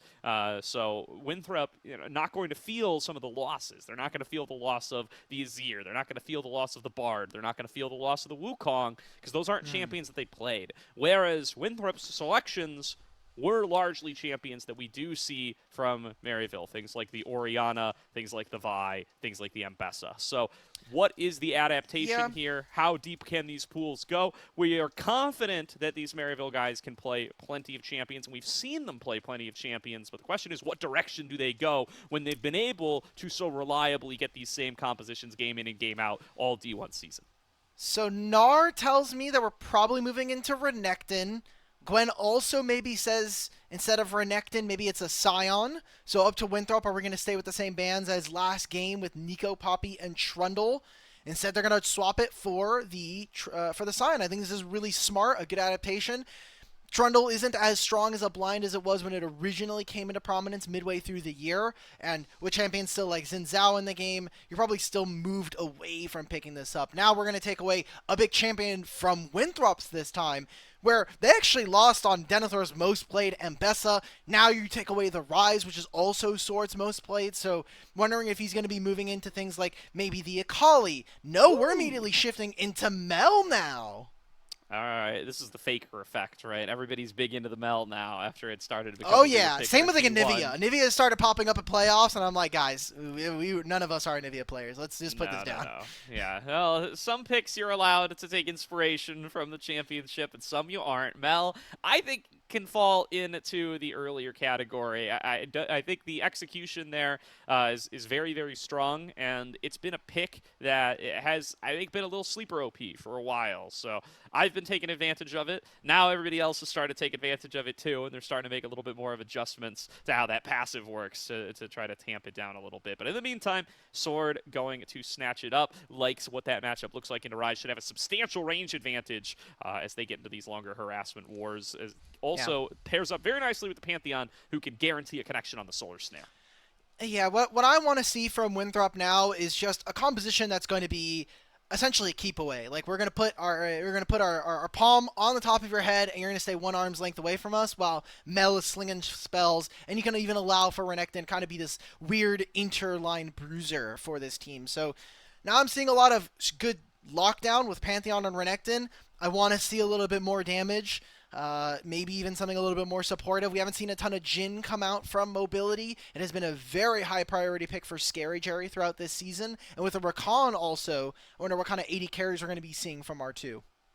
The Crimson pick here, an interesting look as well, as he's going to lose access to his Jax. That would be the go-to up against the Renekton. I do wonder if he'll bust out something like an Aurora, which is more of a Denethor pick, but... Cassante. Yeah, Cassante. Come on. You're right. And they don't ban it. They ban away the Xayah, which is still probably a wise decision, right? The Rakan already showing, and the Rakan good even without the Xayah, but goes from good to great when paired up with it. They're going to take away the Kaisa here on the opposite side, try to limit some of that poke potential from the Void Seekers to go along with the Mel, as well as the all-in potential with that Pantheon. The ability to invert fights there with Pantheon, Renekton, and Kaisa would be very, very powerful. So they're going to go for the Lucian instead. Okay. I thought this was going to be an Alistar on 4. I think it works well with what they want to do and also stops what Maryville want to get accomplished, especially with just keeping the shorter range members like Xin Zhao and Ryze out of fights. But instead, they're going to be opting to take an 80 carry. I wonder if this is going to be only 35, opting for something like a Lucian Nami, just to try to get the laning phase a little bit more down, give them some winning lanes to play through right now. Renekton into Cassante is a miserable, miserable time to play right now. So I'm looking at this from Maryville's side. They have a composition that tries to keep you in the mid-range. It's going to delete minion waves in front of your face and really wants to kind of make an all-out rush attempt into your backline. Get that Mel uncomfortable. And I like the Melio here from only 35. It's similar to the Nami in the way that it buffs up Lucian and gives you that additional combat power in lane. But A, the ranged advantage against the Sivir feels very, very good. And B, the cleanse from Breath of Life feels very good against stuff like Rakan, stuff like Ryze, stuff that's going to come in here and find that lockdown. But that playstyle kind of relies on the fact that it does get the lockdown, right? If your Ryze is coming in, finding the Rune Prison onto something like a Pantheon, onto something like a Renekton, he's relying on the fact that that champion is not going to come and use targeted CC on him less than a second later. But you could really disrupt that with the Melio. Yeah, I think in a perfect world where Winthrop are able to play range, that's really, really convenient for them. The issue is their ability to start fights, I think, is really poor. You're basically waiting for the longest range engage you have right now is either the Mel E or you're looking for a targeted flash stun from Denethor or Rapid here. Whereas Maryville, I think, just have a little bit more options. You have the empowered Rune Prison as well from Toasty Alex that can give you a route. So I want to see what that ends up looking like and if Winthrop can actually take a proper 5-on-5 fight this game. We'll have to find out here. Only 35 going to lead the charge. They come in for their early exchange of vision. Music was able to secure on the opposite side. We're going to look for this invade, though. The level 1 Pantheon feels very good here, and Scary Jerry might be up a little bit far. Does get hit by the Sword Snare, but Sword is cut off from the rest of the team. Will be able to use the Snare to get himself out to safety. So they will be just fine, and now Denethor gets a chance to get the vision on the opposite side as well.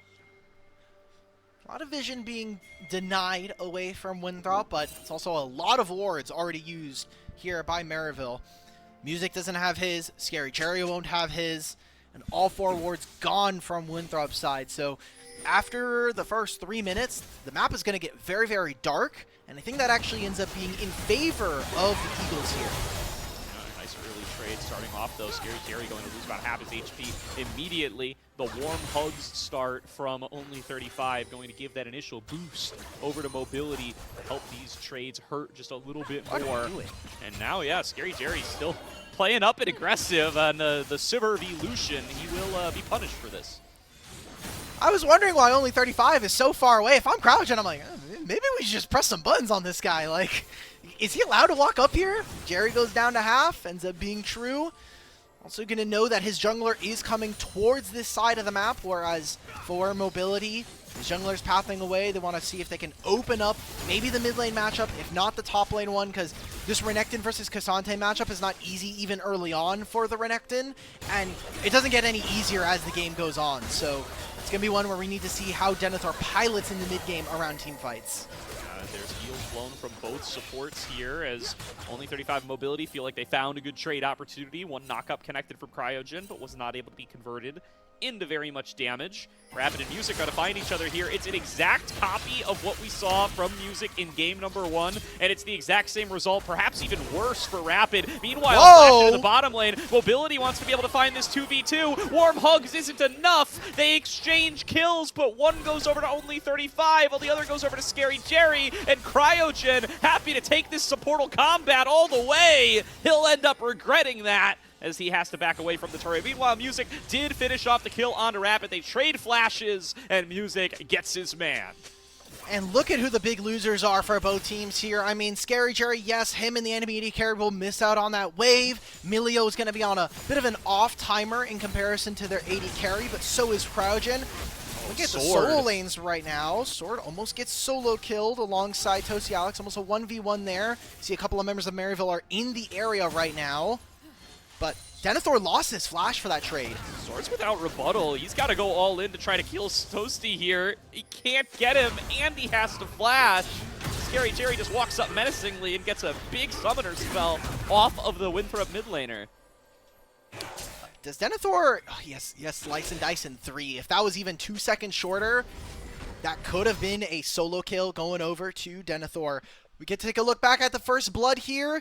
I'm looking at the top lane wave because Denethor eventually makes his way over to this play. You can kind of see that the mid laners are starting to cheat, but this is a big timer that Denethor ends out losing a ton of experience and gold here. And he loses his summoner spells without getting any kills on the Music or Toasty. So I feel really good about Maryville's chances even early on here.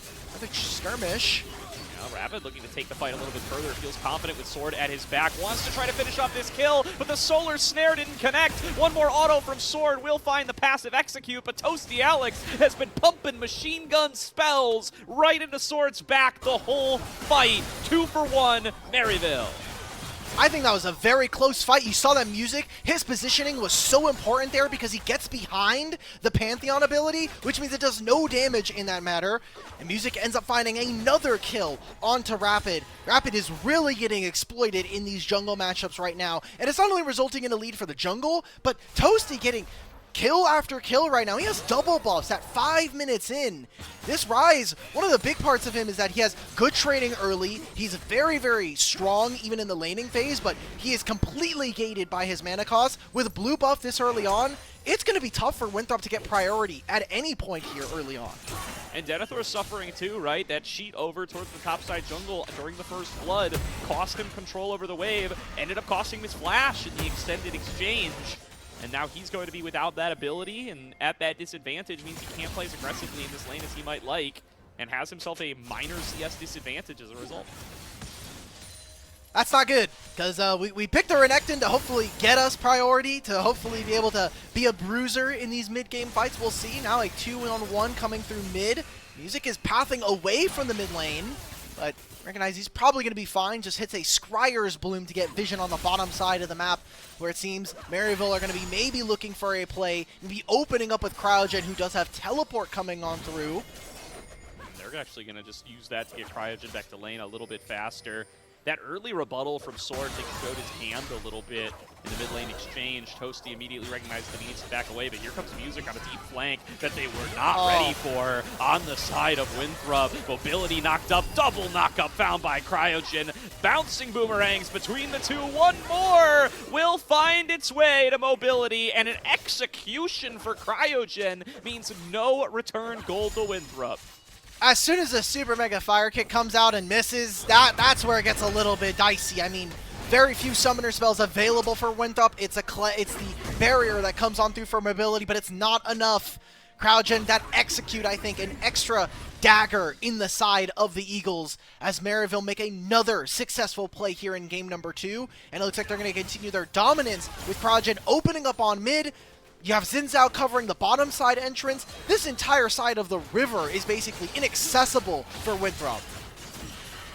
They're losing out on both of these bottom side lanes. They've tried so hard to create a lead in mid for Sword, and it just hasn't worked out for him. Now he's low on HP, at risk of having this recall interrupted. Cryogen finds him, and there will be a Wind Becomes Lightning coming on across. Rebuttal used to avoid getting tagged. But Sword's timer hurts even more now. He's going to miss out on this wave.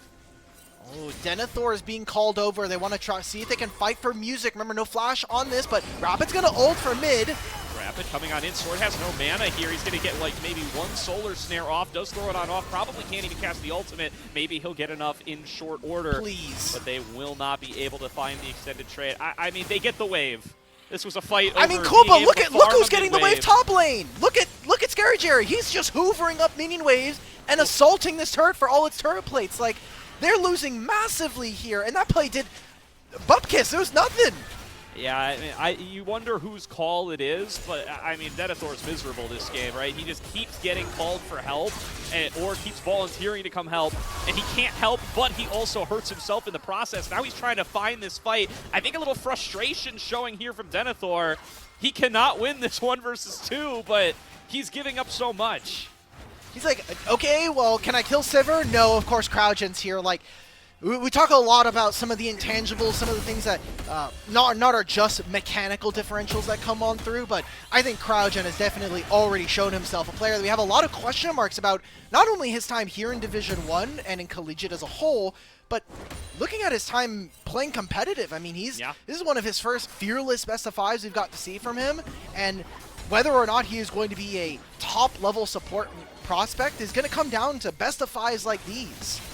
And like, I love Cryogen. I've been watching this guy since he debuted at 15, 16 years old, early on in competitive for him. And I've always been a fan. But even I will say, I think this guy's been, crowned the savior of North American support a little early, right? He hasn't gotten to play that many games. Zyko's still here, bro. That guy is still kicking. Like, yeah, Zyko's awesome, and Cryogen hasn't gotten to play that many games on the big stages at the high levels, right? This is his first split of collegiate. He's played 8 games at the NACL level. We need to see him do it. I'm not saying he can't do it, but we needed to see it. And so far tonight, we're seeing it. We're seeing it big time. Very good, well, 1.2 very, very good games from him so far. we could give him, I agree. Like 1.2, we're almost like at a halfway mark considering how fast game 1 was. We'll see. There's a dragon that is spawned and up and available. Crimson. Oh, finding the full combo, dragging Denethor under the turret. Beautifully played by Crimson. Another solo kill up against Denethor. And Rapid thought that he could have gotten there in time. He stops the scuttle, has to go right back to it. A pity prize at this point. Maryville moved their vision and all of their attention to the bottom side because they know, look, hey, we're pushing on top side. Crimson can teleport if we really need him. Now they're controlling the river entrances as well. They have Sivir, so push is never, ever a worry when it comes to the bottom lane position. First dragon of the game is going to be started at 10:42, and I doubt that Winthrop are going to find many angles into this dragon. And the structure of Winthrop starting to crack again. You just put more and more and more pressure on one specific part, and eventually even the others start to become unraveled. Denethor was having a solid laning phase there for a while, but called away again, has to blow his summoner spells, loses control of the wave, and eventually Crimson gets the solo kill. And just like that, the last point that it felt like Winthrop were going to be able to play through starts to fall behind. And the Dragons starting to stack up for Maryville as well as those Grubs. If you somehow missed our pre-show, a big portion of these two teams' history, despite being the New Age classic in Collegiate League of Legends, has been Maryville's dominance. Out of the last five best of fives that these teams have played, a single one has been won by Winthrop, and that was a CLOL Grand Finals back all the way in 2021. No members of that team still survive on either side, other than Bo in the directorship and Niles, I guess. But Niles has shifted over to coaching, so everyone's moved off of the active bench or the active player roster, and it's been a while since we've even seen these two be honestly quite competitive from Winthrop's perspective. Maryville have been dominant with multiple iterations of their roster.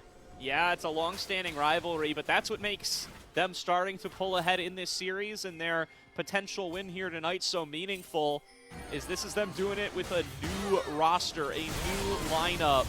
The dominance over the last few years has been a consistent, really strong Maryville team, but this is a brand new one, and they are bringing the fight once again. Rapid coming in out of Toasty Alex. Toasty maybe a little bit out of position here. Rapid trying to finish him off. One more Comet Spear would do it. Sword flashing forward, gets the slow from the Solar Snare, and will finish the execution, but that's a trade for only 35. Now they've got Cryogen locked down. Denethor arrives to the scene this time and gets paid off for leaving his wave.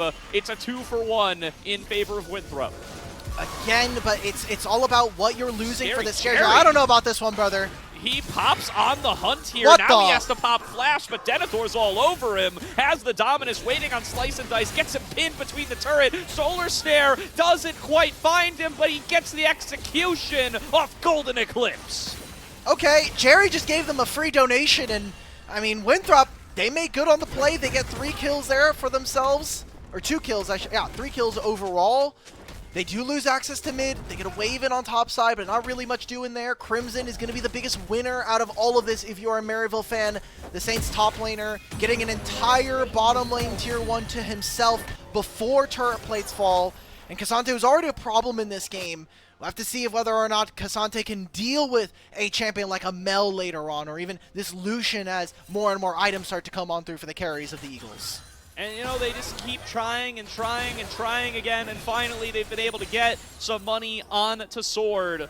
The Mel could be a very dangerous scaling pick here, so reliable in its ability to apply these burn effects, so good in its ability to poke from range, and so dangerous in its actual burst and execution potential when you start to stack up that passive on multiple members.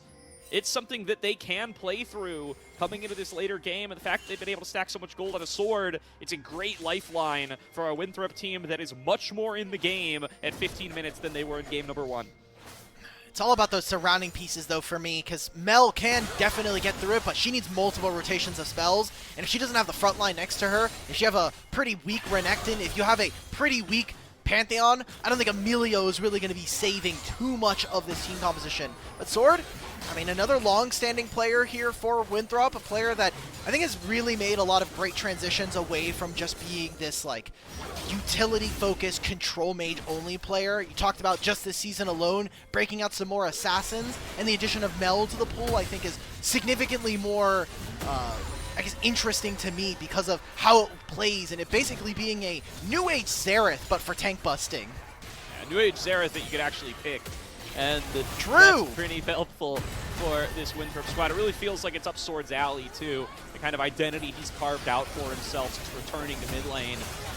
And definitely appreciates getting another one through the toolbox in a fearless era. Toasty on the flank for this potential Rift Herald fight. It's down below 2k HP. Winthrop not going to be able to get in there to potentially get the steal, and they're going to make the call to disengage. They don't want a 5v5 right here, but Cryogen looking for a quickness angle, dashing forward. Rebuttal comes out, Music dashes forward. Sword is isolated, has the redemption coming out through. He manages to stay alive, gets the Golden Eclipse out, but it's not enough. And the rest of the fight is Maryville all day. Crimson finds his spot in the front line. Mobility's the last one left standing. That roam morph into the back line, cutting off the last escape route. It's an ace for Cryogen, shades of game number 1.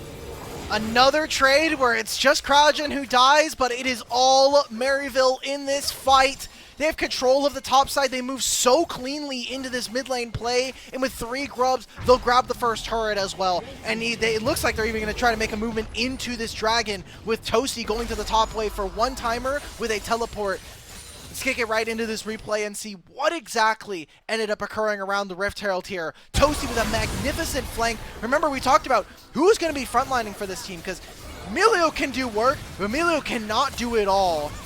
Now they don't have very many ability. There's no rebuttal for them to deal with, even though he doesn't have too many great targets. Breath of Life comes out, but it's just useless at this point. I mean, Mel cannot have enough time to actually apply these spells, get that determination down. And at that point now, they have enough HP and definitely a lot of damage to make it true. Yeah, I mean, the fact that they're able to rip through Pantheon and Renekton so quickly, yeah, it's a bit of a surprise. I'm not going to lie. I don't blame Winthrop for not being ready for it, but you can tell they knew at some level they did not want that fight. They were trying to disengage after they realized the Rift Herald was already down, and maybe a sign that you shouldn't have been at the Rift Herald at all, because you never found an angle in. And that fight was not close. You need more time to scale. You need 2 items on the Mel, and now you're further away from it than you ever were. The issue for me that I'm seeing is that this just isn't the Winthrop that we had in regular season, even in their games against Maryville, right? Like, part of why Winthrop was so dangerous against the other 7 teams and the other 6 teams in the league was that their laners were competent and strong enough that they would generate enough of a lead, and then they would pick at you apart just from the map, trying to play on side lanes, be really smart about when and where they could show. Maryville are giving them no such quarter, and it's basically making it so it's a Winthrop that has to really rely on team fighting, on playing from a slight, if not moderate amount of a disadvantage, and that's just not a position that very many teams have a lot of practice at, and definitely not for Winthrop in terms of how they've been playing all season long. Denethor TPing to try to get a flank here onto Toasty. It's a 2 versus 1. Toasty needs to try to outplay this, make it a 3 versus 1. They're not taking any chances. Rapid gets into the mix, and Sword will find the execution. No opportunity for a cross map here either. Whoa. Scary Jerry nearly goes down as Mobility finds an angle. Music going to try to capitalize, though. Have Winthrop over-aggressed with 3 members up on the top side. Looks like not. Only 35 will have to flash, but they will successfully disengage. Look at where the gold is going, though. Sword, he gets that kill, and he gets the next wave in. Crimson, however, is the one that is the beneficiary of this from Maryville's side. Scary Jerry losing that flash, not great. But it seems like it just hasn't really mattered, honestly. Like, I feel bad because Mobility definitely has to try his heart out in this game, but he is not the main character this time around. It's his mid laner. And same thing here for Maryville. Scary Jerry, you are not the one that's going to be making the big plays in this one. It's going to be probably your mid or jungle right now. So let's ease the brakes off of our AD carries just a little bit here. It's probably easier to say for Maryville's side, whereas Winthrop, you really have to be fighting for every single edge in this game too. You really do. They're finding them, but they're putting them all onto Sword. So the idea is fine, but you can't be getting picked like this. Look at this damage out of Toasty. Alex Rapid gets in the mix too late, and now a Realm Warp out thanks to there being no more stun. It's right on the edge of the Baron Pit. It's all so beautiful from Toasty Alex, and he will escape with another kill to his name. Toasty, man, this kid, I'm going to be sad when he leaves us for another great org, but Toasty is definitely, he's made his name. If we're talking about CryoGen being an unproven player, Toasty continues to do so year in and year out. Every single competitive split, it is more and more undeniable that this kid has talent. And we'll see it continue here in this series. Otacon going to be started by Maryville at the 20-minute mark. It's already a 7,000 gold lead, and with the experience there, Winthrop in no position to even contest. You can see that right now CryoGen is actually waiting on a flank. They might try to look for a turn. He's on vision. Yeah, Cryogen going to be spotted. Going to just try to buy himself a little bit of time here. The Otacon's been successfully secured, and Winthrop find themselves in the same position they were at the Rift Herald. They come to the objective. They're here too late, and now they're getting engaged on. Only 35, isolated and executed. Music finds him thanks to the knockup from Cryogen, and here's that Rift Herald from earlier making a repeat appearance. Inner turret falls, and inhibitor turret about to be sieged on at 21 minutes all. They're going to keep going for this. It's just going to be 4 members of Winthrop. They'll take this down and move into mid-tier 2, where Crimson has been prepping a wave. Another turret potentially on the cards to fall. Seems like that might happen. I mean, 3 grubs, an aftershock, or a demolish proc. Knockup found on a Mobilities. 1 shot. Maryville find another engage right as only 35 respawns, and they will maintain a 5 versus 4 advantage. 2 inner turrets down.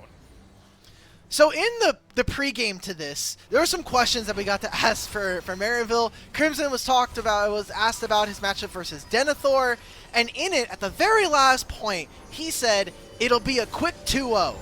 Now, I don't know if he knows or was told that this is a best of 5, but in terms of accuracy of the statement, he's definitely making it seem like that's going to be the case. It's going to be a quick 2-0. Is that how the series is? Does that mean a 3-0? No, not necessarily. But you got to give him the props for the call out here. I mean, he called his shot, and it appears to be hitting the mark. Those inner turrets are worth so much gold that the gold lead is back to 10K. We're in game number 1 territory all over again, Hulk. This is that miracle turf that you were talking about earlier, and showing it once again. We heard from Music in the pregame interview, a best of 5 It's about problem solving quickly. It's about adapting over the course of these games. We need to see Winthrop adapt. I need to see them do something right now because just nothing is working right now.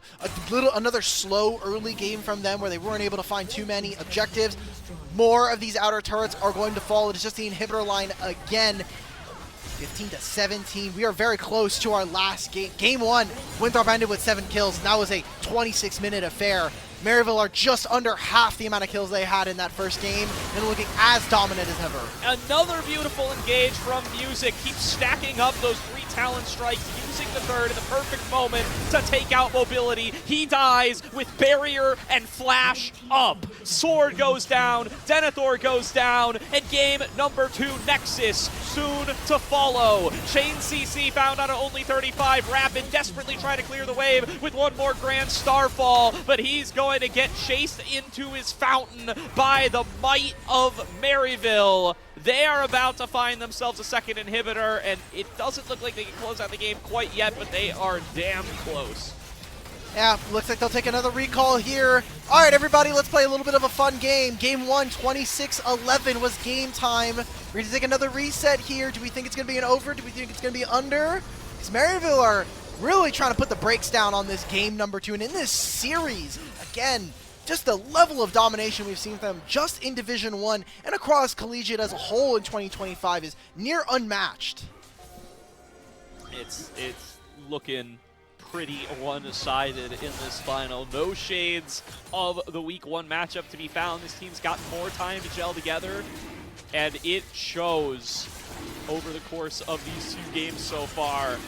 Firing on all cylinders, operating as one, constantly able to sync up for these engages, and it doesn't look like the Winthrop squad can do anything to protect their carries up against it. Music having an all-timer series here in particular. Gotta highlight this guy. These engage angles have been awesome. This jungle pathing's been awesome. And there's just nothing Winthrop seems to be able to do to be able to put it together and find themselves an angle in the game. Okay. On to only 35, will not be able to find the kill here. Realm War coming through from Toasty Alex. Knockouts coming out across from Cryogen. Quick misses popped. Rapid going to be the target. He falls low, but it's a 1-for-1 trade. Jungler for jungler. All out into the backline from Crimson, trying to finish off Denethor. Toasty Alex continues to pump out the spell fluxes, and Scary Jerry follows it up with boomerangs to be able to finish off Sword. That was the member they needed to be able to clear out these waves. Mobility, Denethor, and only 35 going to try to stage a fight. Make it Mobility and only 35 as Denethor is just going to fall where he stands, and Mobility going to meet the same fate. Maryville continue to dominate, and Maryville will take us to match point after quick back-to-back wins. It was called out by Crimson in the pregame. Quick 2-0. Wow. First best of 5 ever here in Division 1. It is only met by an undefeated Maryville in the very first season. 7-0 in series, 14-1 in the regular season, and undefeated in the playoffs so far. They now move to a 17-game win streak here, and potentially could end the very first season with an insane record of 18 games won in a row. I said it before in the regular season, and I'll say it again here. This new Maryville roster, particularly the trio that they've brought in of Crimson, Cryogen, and Toasty, 3 players under 20, the most optimistic look, not just in Collegiate, but in all of North American League of Legends right now. These guys are so good, so early in their careers. The ceiling, it's impossible to see. It's so high up. These guys are looking like the best in the business right now. I remember, this is a tournament that effectively doesn't really have all that much outside of the prizing and the prestige of winning the very first season, because we're going to go into a very short kind of winter break, and then you have to start thinking about all the different leagues that are going to start up around February, March. CeeLo is going to start to kind of get into high gear. You're going to be having all of the potential Tier 2 games that some of these players are going to be witnessing and playing at the same time, alongside all the other regional leagues that are happening in Collegiate and Tier 2. So there's a lot going on for now, but this is going to be our last taste of both of these 2 organizations and programs before 2026. And you mentioned it at the very beginning of the show.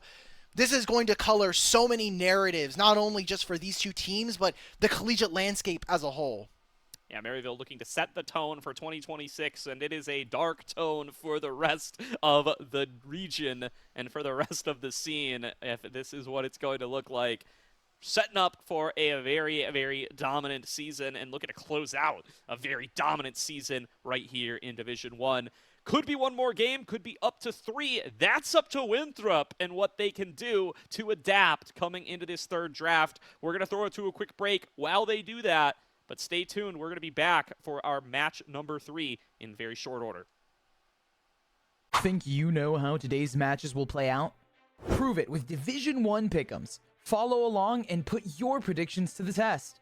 Each week, you can make your picks for both Valorant and League of Legends, or just stick to your favorite game. Predict the winners of our future matches and choose the players you think will have the biggest impact. Every correct pick earns you points. The more points you score, the higher you climb on that leaderboard. At the top, you'll find prizes waiting for you at the end of the split. It's easy to play, adds excitement to every match, and keeps you connected with the action all season long. So lock in your picks, track your progress, and see if you've got what it takes to top the Division 1 Pick'ems leaderboard.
Think you know how today's matches will play out?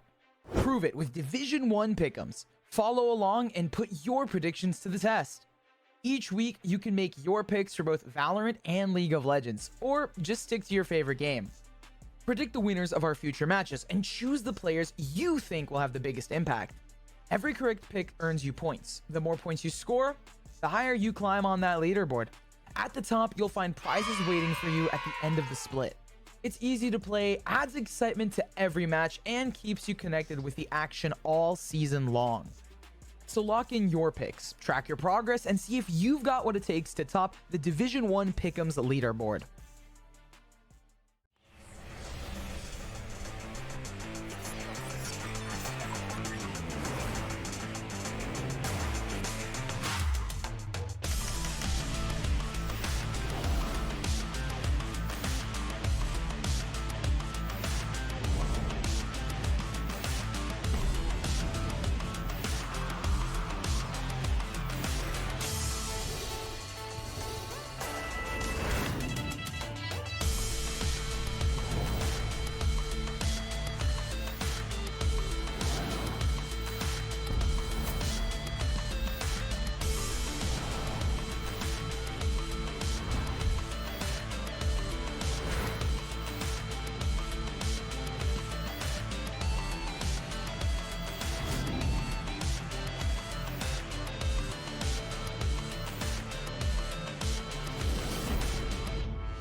Think you know how today's matches will play out? Prove it with Division 1 pick'ems. Follow along and put your predictions to the test. Each week, you can make your picks for both Valorant and League of Legends, or just stick to your favorite game. Predict the winners of our future matches and choose the players you think will have the biggest impact. Every correct pick earns you points. The more points you score, the higher you climb on that leaderboard. At the top, you'll find prizes waiting for you at the end of the split. It's easy to play, adds excitement to every match, and keeps you connected with the action all season long. So lock in your picks, track your progress, and see if you've got what it takes to top the Division 1 Pick'ems leaderboard.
Think you know how today's matches will play out? Prove it with Division 1 pick'ems. Follow along and put your predictions to the test. Each week, you can make your picks for both Valorant and League of Legends, or just stick to your favorite game.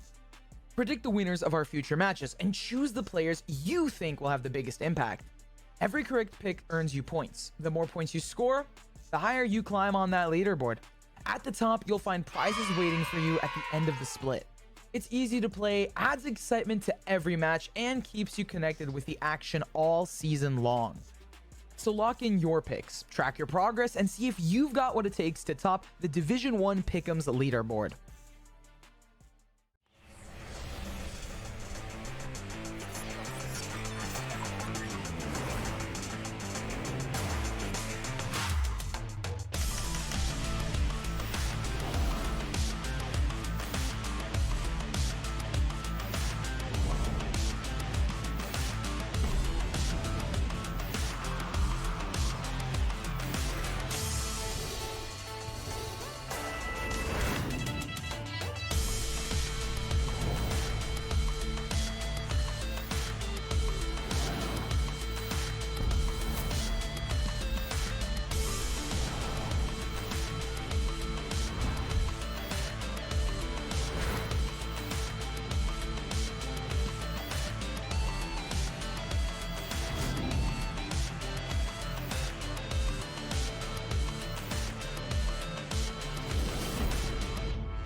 Think you know how today's matches will play out? Prove it with Division 1 pick'ems. Follow along and put your predictions to the test. Each week, you can make your picks for both Valorant and League of Legends, or just stick to your favorite game. Predict the winners of our future matches and choose the players you think will have the biggest impact. Every correct pick earns you points. The more points you score, the higher you climb on that leaderboard. At the top, you'll find prizes waiting for you at the end of the split. It's easy to play, adds excitement to every match, and keeps you connected with the action all season long. So lock in your picks, track your progress, and see if you've got what it takes to top the Division 1 Pick'ems leaderboard.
Think you know how today's matches will play out?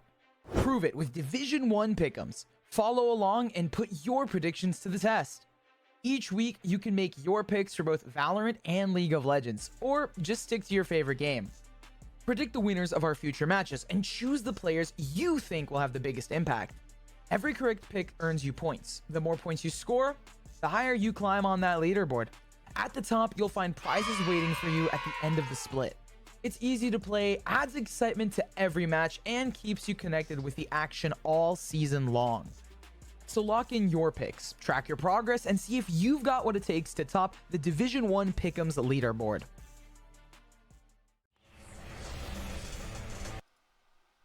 Welcome back, everybody, to the Division 1 League of Legends Grand Final, where Maryville are at match point against Winthrop, and we need to see the Eagles pull a rabbit out of the hat to get themselves back into this series and take us to at least a game number 4. Alec, I think we all want it. We got to see it, but it's in their hands. Yeah, and it has to be there. It has to be them kind of pulling something out, because everything has just not looked like the Winthrop that we even had going into this finals. Everything seems right as rain here for Maryville, who showed up right after a match over a Nace that they ended up losing, actually. I think it's even funnier. They come straight off of a loss, and now it's just like, I don't know, man. They have completely dominated They're Winthrop mad throughout this series so far. Yeah, maybe they're just playing a little bit mad. Like,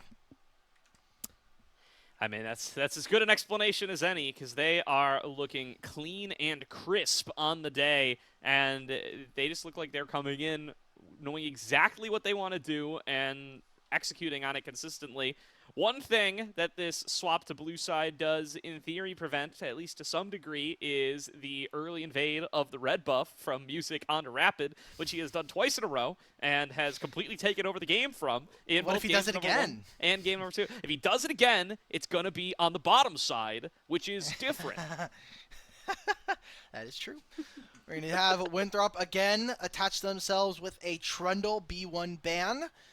And we have not seen them on blue side this entire time. This will be the first time in this best of 5 that they have access to this side. It kind of is going to be very telling what their first pick is. I imagine that it will be around mid lane, because we've been talking a lot about mid lane pools being a little bit more pinched. Obviously, Azir gone, Orianna, Ryze. Now Talia's been permanently banned as well. So with Mel now gone, I wonder what we'll be getting from Sword. And honestly, I just want a better matchup for Denethor, man. This guy has been getting a lot of attention so far and has had very little impact for such a big game player that we know him to be. Yeah, I think he's who you probably want to lean on here. We talked about it a lot in game number 2. Is Renekton felt like it was held down a little bit and cut off from what it could have potentially been by all of the attempts to come in and support other plays. You could see how much things were starting to fall apart around the mid-jungle area of the map, and he kept trying to cheat down and support and find an angle to spin a fight back into the team's favor. But the plays were going too fast. He couldn't get there in time, and he ended up with the worst of both worlds. So going to really need to avoid getting neutered that way in this game at number 3. Let's see what he can do to avoid it. First pick for Winthrop is Victor for Sword. I mean, as a blind mid, sure. Personally doesn't really inspire confidence, but I think the fact that this is a champion that has a strong enough win rate, mid lane kind of like laning phase, is fine. Does mean now that you've now opened yourself up for things like the Jarvan, who, remember, we banned Trundle, and there's not really a tank that's going to come on through. Sion was banned by Maryville, and usually one of the answers to try to play into Jarvan is you want to be able to lock him down. A lot of the AD bruisers are gone, Wukong, Xin these kinds of things. So what is Rapid going to be reaching for here in this game? It's going to be the Nocturne. Interesting to see. Often paired with the Orianna, not going to be an option that's in the cards this time. Something that folks do still find success on, even on Maryville, right? They've played the Nocturne sans Orianna this season, so they see the value in it as well. And I like to see this Gnar on either side of a Jarvan matchup. Really good Gnar opportunities when that Cataclysm does come out. And it's not like Music's going to just not ult, so you should have yourself some good opportunities to make use of that interaction. Damn. There's the Jax for Crimson, though. He has been getting the better of Denethor all series long, and he gets his most played champion in a good matchup here in game number 3.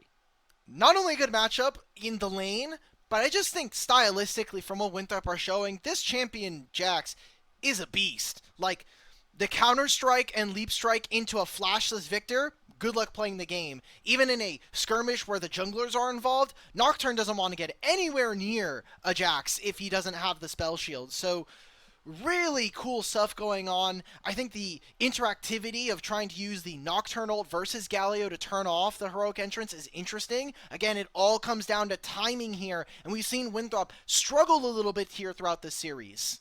A good call out on that interaction, and now with the top sides for both teams selected here, Scary Jerry, the next one up to pick, mobility and only 35. What can they craft for themselves in the bottom lane? This was our featured matchup for the night. Scary Jerry up against Mobility. Mobility has prided himself on his ability to be that kind of safer, more consistent player of the two. He should be able to scale himself up. He should be able to be a big late-game teamfight carry. There's been no late-game teamfights to be had because of the large leads that Maryville have accumulated for themselves. Are you going to lean into that strategy a little bit more and try to be the really big late-game carry? Or are you going to look for something a little skirmishy? You're going to do the latter. You pick the Jhin up against the Ashe for a little more pick potential. And that late-game carry, it's got to be Sword on the Victor. I mean, I get the idea. This will be a champion that is also a good takeaway from Scary Jerry if this series is to go on.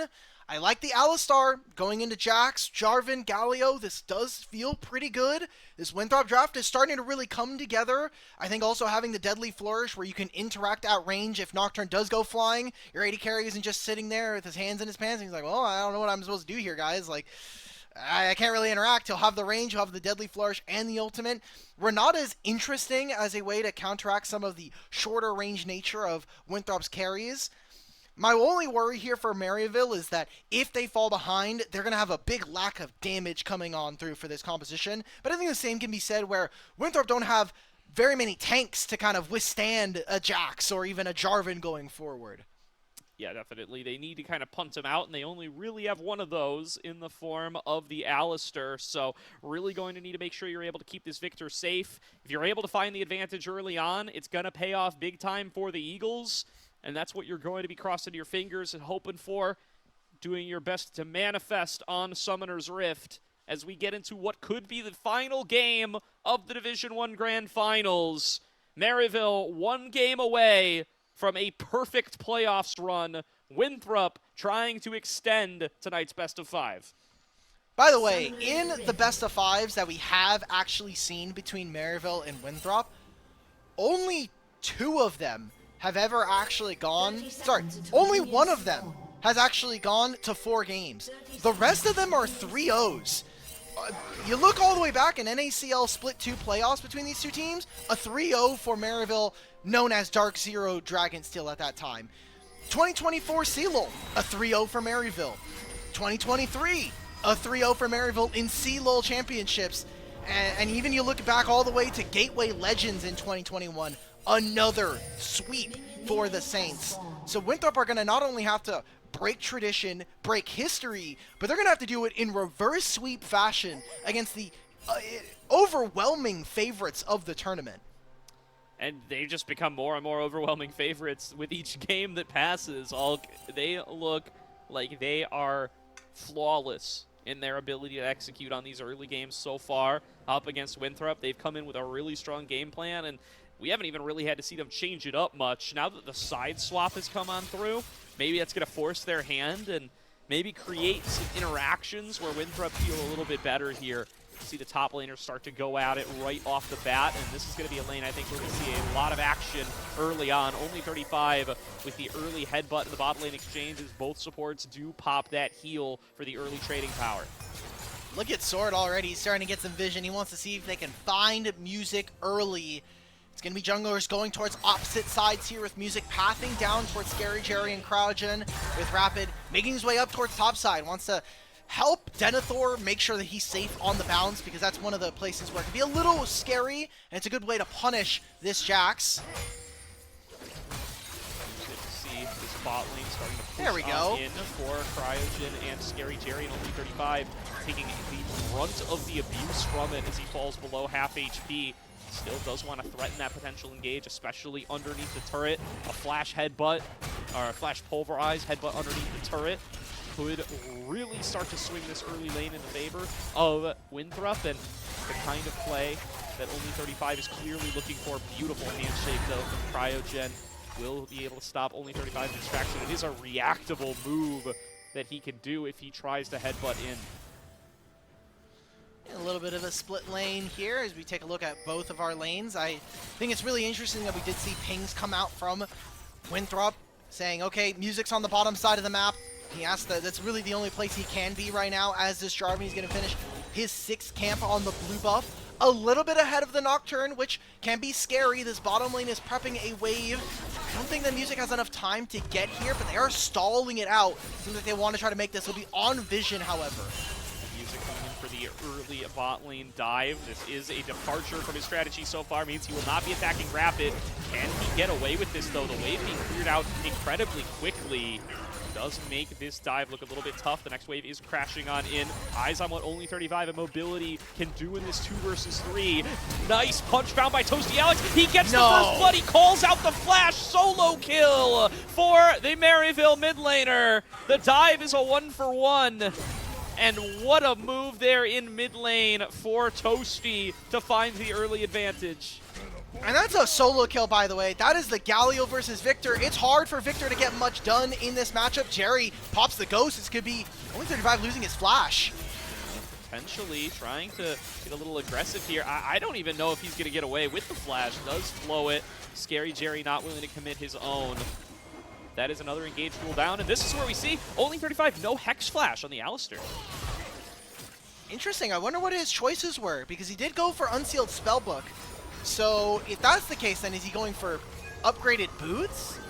I don't know. We'll have to take a look. We're going to go for a replay here, see what happened in this bottom lane dive. It was on Vision, yes, but there's just nothing for them to do. There's no jungler in the area.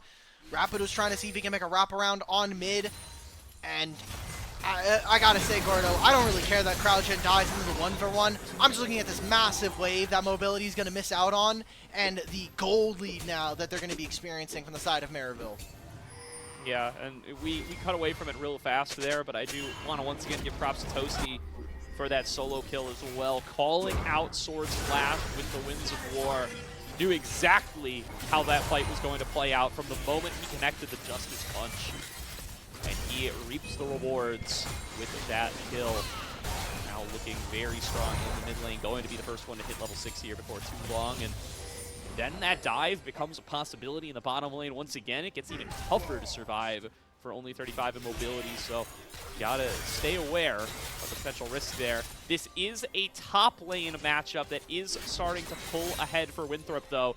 Look at this lead that Denethor has built up in the 1 versus 1. He's about 2 waves up. We need to see him actually convert. It's one of the few champions that we really know Denethor for.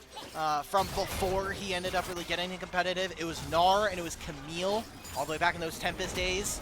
That's one of the through lines for Winthrop was Denethor and Mobility. Mobility is one of Denethor's very first competitive 80 carries he played all the way back in 2022 and has only really played with Mobility since. So, long-standing brothership between these two as a little bit of action near mid lane. Nice double taunt found there by Toasty. Now, can he walk this out with the phase rush? Not looking like it. Chaos Storm taking him down. Will give Sword a kill. And will move the scoreboard up to 2-2. Dead even here at 6 minutes and 30 seconds, and that is the best Winthrop has done so far today. A mistake from Toasty turns into a good play for Winthrop. I'll take the timer that opens up for them. Handshake found by CryoGen there to start off this fight, but it is not going in their favor. Scary Jerry executed, going to fall lower and lower. The bailout will not save him. CryoGen with a nice flash away will get away from the deadly flourish. Music coming in to bail out his support, but Rapid is in route as well. Pops the paranoia to get involved in this fight. Mobility trying his best to kite it out, and he does do so. Able to evade the chase down. Now opening up the curtain call to shoot down CryoGen. 3 kills into Mobility. This is how Winthrop want the early game to go. There we go, and finally, everything is starting to click for them. They're making plays happen. Denethor solo. Denethor nearly able to finish off the kill. A nice counter-strike from Crimson, though. Looking to punish. A tested flash away from the heroic entrance, but Denethor cannot clear the knockup. And now Crimson going to look to try to keep this fight going. Knows that he's low, but it's too aggressive. Crimson with a mistake. Doesn't respect the potential for Sword to join in the fight. It'll be a 1-for-1 trade thanks to that one, but that gold going over to Sword, I don't think you're happy about it. That's going to get these Victor upgrades faster.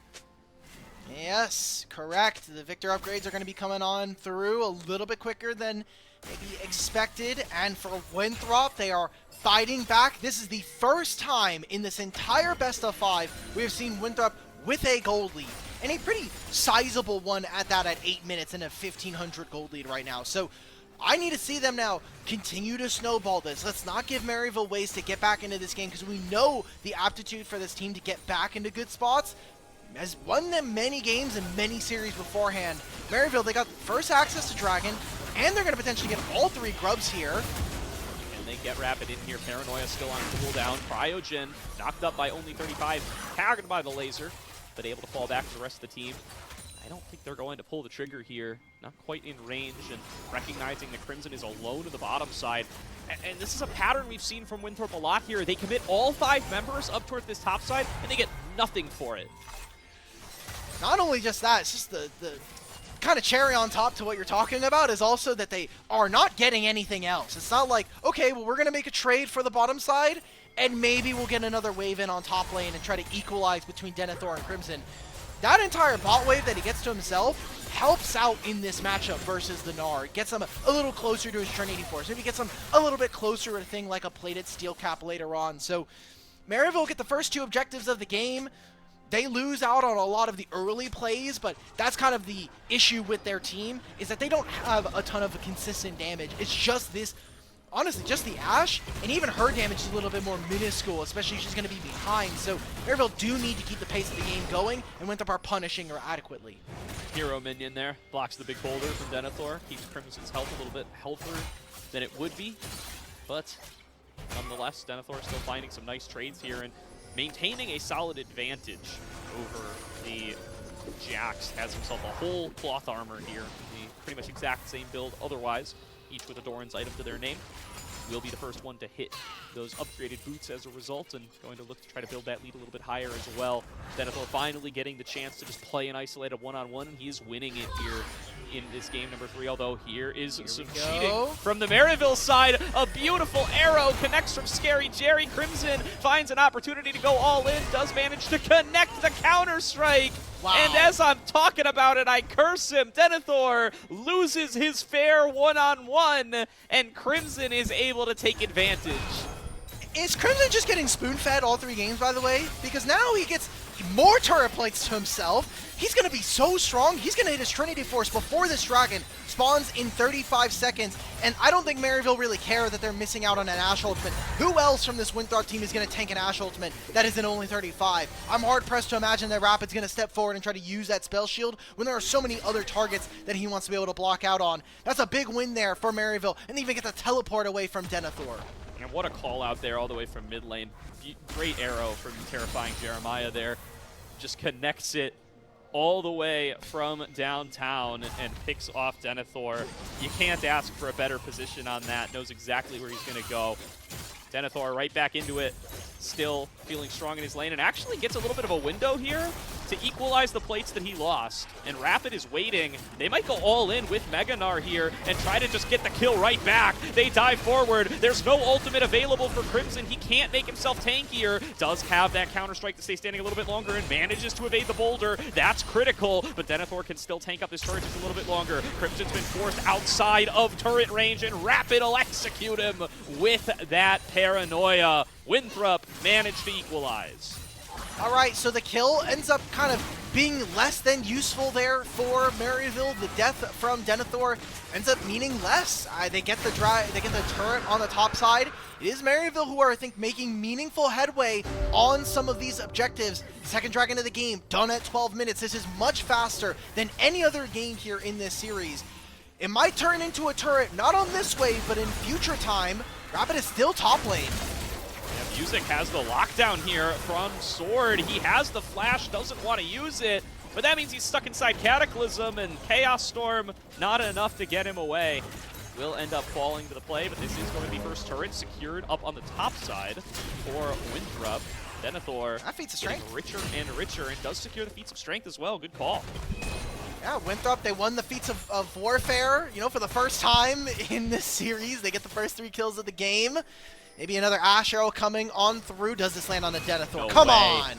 All right, Denethor is able to dodge out on it this time, and he does win out on the trade as well. Oh, Crimson bot trying to lane. extend that one with the Grandmaster's Might.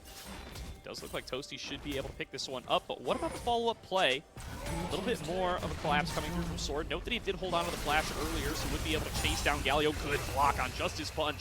Going to keep Toasty deeper in the fight than he would otherwise want, and they're going to be able to cut him off with the Gravity Well as well. Only 35. Nice flash over the headbutt. Trying to make this a trade onto Sword, but the Galio damage with only the tank item here is just not going to be enough. He should be falling down eventually. The question is how much time can he buy? And the answer is quite a bit. Finally, they get it over, and they give it to Denethor.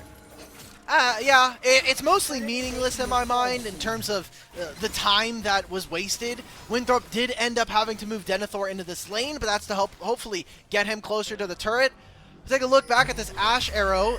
Very close-up one as Crimson... Yeah, like we said, kind of the fallout of this play means that Crimson loses his tier 1. Toasty eventually does end up falling on the bottom side, and I think just more equalizing measures. Winthrop are willing to trade kills right now for objectives because they know that they need to hit some of these really important breakpoints, like Victor getting some of his evolves, like Gnar getting closer and closer. I mean, level 11 at this point, he's going to be a huge menace, and Rapid already finished with the experimental Hex Plate. I imagine that this next Dragon in 2 minutes' time is going to be a pretty big pain point for either team.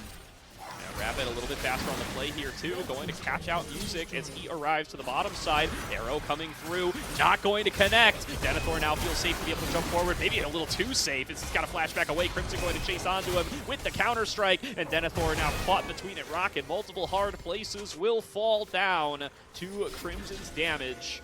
A nice little pick there for Maryville to reestablish themselves in the bottom side of the map. Attempted engage onto Jerry, will try to flash away from only 35, and Paranoia going to connect onto him either way, and Mobility goes on a rampage off the 4th shot. Great punish. It turns into Sword, picking up another top wave, and a lack of respect from Scaramaya ends up in another death for Maryville's AD carry. He has been kind of a big game player, a person that has a huge personality and is always willing to kind of call his shot. But here in this game, you're playing Ashe versus a Gnar, a Nocturne. Like, you are not going to have a lot of fun in this one. And again, as we said from game 2, the game is a little bit less about you in the AD carry position. You are not going to be able to really stand tall, especially with the tools that Winthrop have. So this is just another stopgap measure that slows down Maryville's ability to move into objectives and properly fight, and gives Winthrop some more angles and a little bit more time in this game. Does, and I do think that, yeah, those damage concerns we had about Maryville are going to manifest here somewhat. They got 2 kills onto Crimson, sure. They needed more, and now looking like we're having a little bit of an issue with the game feed there, so we will bring it back as soon as we're able. I can use the breeder. I'll take it. Yeah. We're about to go into a Herald fight. I think it's super scary here because they know Scare Jerry doesn't have flash, right? They know there's a couple of summoner spells. Toasty still doesn't have flash from that bottom lane play. So this is a fight that is really tenuous and is also going to spill over into the Dragon that is going to spawn in 2 minutes afterwards. So this fight, depending on how it's taken from Maryville, might end up actually being the last point of real contention that they'll have before we start to see Winthrop really go into the driving seat and take over. Yeah, the base damages from the Galio will eventually fall off here, and as they will for the Jarvan. So really going to want to make sure that you can capitalize at this moment. Try to take down some members of Winthrop and try to yank yourself back to the lead. Here is Rapid diving in to be able to find this pick on Scary Jerry. You can see pretty easy for them to close it out from there. He flashes away from only 35, but you can't flash away from the Nocturne engage. And it looks like we're back to live, we're baby. going. Winthrop are not at all contesting this? I get that you don't have ultimate on Rapid, but it's coming up in 10 seconds. Yeah. I feel like we could have contested for this. That's an Ashe arrow that's going to go wide, and they just get to go right back into mid, so I heavily disagree with this. We'll see if Winthrop are able to do anything. It seems like they were more prioritized on clearing camps and getting a little bit more gold for a player like Denethor. Yeah, maybe just trying to hit some more of these item spikes. They want to get their second onto Denethor and Sword. They should be the first ones to hit those spikes, so I guess that may be the priority here, and that will make them significantly stronger, but does mean that they're going to end up seeding that Rift Herald. They are in position for Dragon number 3. Definitely don't want to give Maryville Soul Point, but it looks like that's not even Maryville's plan. They're indexing up towards the top side. They place this Herald right away, trying to attack this inner turret and all of the gold that it's worth. Denethor just going to fight this out, basically 1 versus 3 with the addition of Shelly, and they will successfully make the fast play. They can't get the pick onto Crimson either. He jumps over the wall, but does get hit by the Deadly Flourish, and that means that mobility support will be enough to get them a kill back. Still, the amount of money you secure from that inner turret is so much, it'll make it worth it for Maryville, especially. What is Cryo Dragon, doing? But now Cryogen just walking into the river. Surely the entire Maryville or Winthrop team are not there, ready for the Dragon. It turns out they are. Yeah, they were just top lane. Surely they wouldn't be in this side of the jungle already with a Nocturne. Soul Point will be stopped here by Winthrop onto Maryville, but like you had mentioned, I think the gold and the focus here for the Saints was if Jax is strong enough, if he hits 2 items, then certainly this champion is going to be able to take over in fights. Again, we talk about the immobile nature of a champion like Jhin, like Gnar, like Victor. Jax is a menace, but you have to be able to get to that point, and right now, Dragon on their side, Herald only used for a single turret. I think Winthrop are very, very happy with the trade of objectives. It's only been a 1,500 gold lead mounted here for the Eagles. Yeah, you know, we questioned the decision to give up the Herald, but in the long run, it appears to have really worked out for them. Off of those kills they're able to pick up and the easy secure onto that next Dragon means that Maryville's, potential to be able to secure a fast soul is now not really in the cards. And they are going to have to sit here and deal with this Winthrop team that is going to start to outpace them as they get later and later, as long as they are able to deal with Jax. And so far, they've been able to find answers, although only 35. Trying for a deep flank here, way ahead of the rest of his team. Going to be very quickly punished. Manages to dodge out on the handshake, and he's going to get to this blast cone, but Music trying to say something about it. They're going to commit the arrow as well.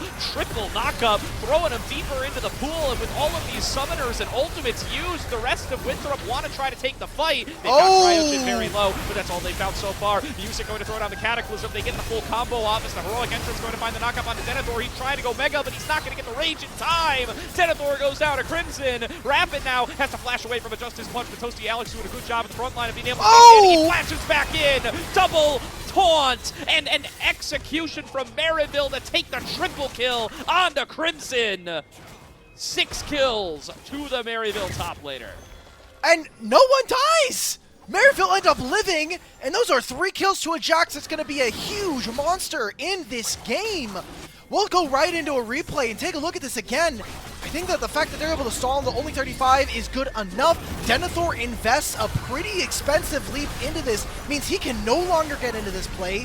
Where is the rest of the damage? We talked about the range here from Winthrop, but I think the fact that they couldn't get in, couldn't get Denethor into a good spot. He had no Mega Gnar this entire fight. And then the ultimate from Cryogen, such a massive game breaker here. Just Toasty Alex and the rest of the team really showing up for the squad.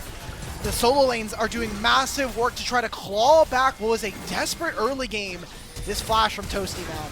Oh, he's really playing so fantastically tonight and keeps the streak alive. That triple kill going right where they want it to onto Crimson means that he will get the wealth that he lost out on in the farm department in the laning phase. He's 2 items strong, now he's got a Needlessly in the bank. I think that's probably going to be a Zhonya's Hourglass at some point to give him that additional survivability in these team fights. And Maryville snap their fingers, win a team fight, and start to reestablish themselves. You warned against it, Ulk. Although Denethor, alone with an inner turret here, is going to be a big cost of his Otacon getting started. He needs to TP over to rejoin the fight, but Winthrop are not in position to compete. Yeah, they're not going to even be able to get here in time. He's going to send the arrow to go fly. Does it cancel it? Oh! He manages to get away just in time. They go in with the Paranoia, not going to be able to steal away that Otacon. The damage is coming through. Crimson has the bailout on top of him. Will he find the kill in time? He does not, and he will fall down to Sword. Now they're getting the knockbacks onto Toasty. He's in a 1 versus 4 situation. He may be tanky, but he's not tanky enough. Denethor in a similar case on the opposite side, so they'll both trade kills. 2 for 1 over to Winthrop, but the Otacon goes the way of Maryville. This is such a tense bout. This could be Maryville's last game before picking up a Div 1 championship in the inaugural split. And for Winthrop, it is just for a chance to have another chance to play this series out. We'll get a replay of this Otacon fight. A lot of that damage that we were concerned about. Crimson was a large portion of this fight, but I think for Maryville, they would just love to start off fights with just the Jarvan ult and the Galio. But Nocturne Paranoia makes it impossible for that to happen unless you're standing on top of each other. Toasty and Scary Jerry are trying to zone Denethor off. Well, it's a flash from Scary Jerry. They're just too split up. Once this happens, Toasty's basically abandoned, left for dead. And their only compilation kill is just going to be onto Denethor in this moment. And a rare mistake from Denethor in that fight, if I'm not mistaken, goes for the mid-air Gnar and misses onto Scary Jerry.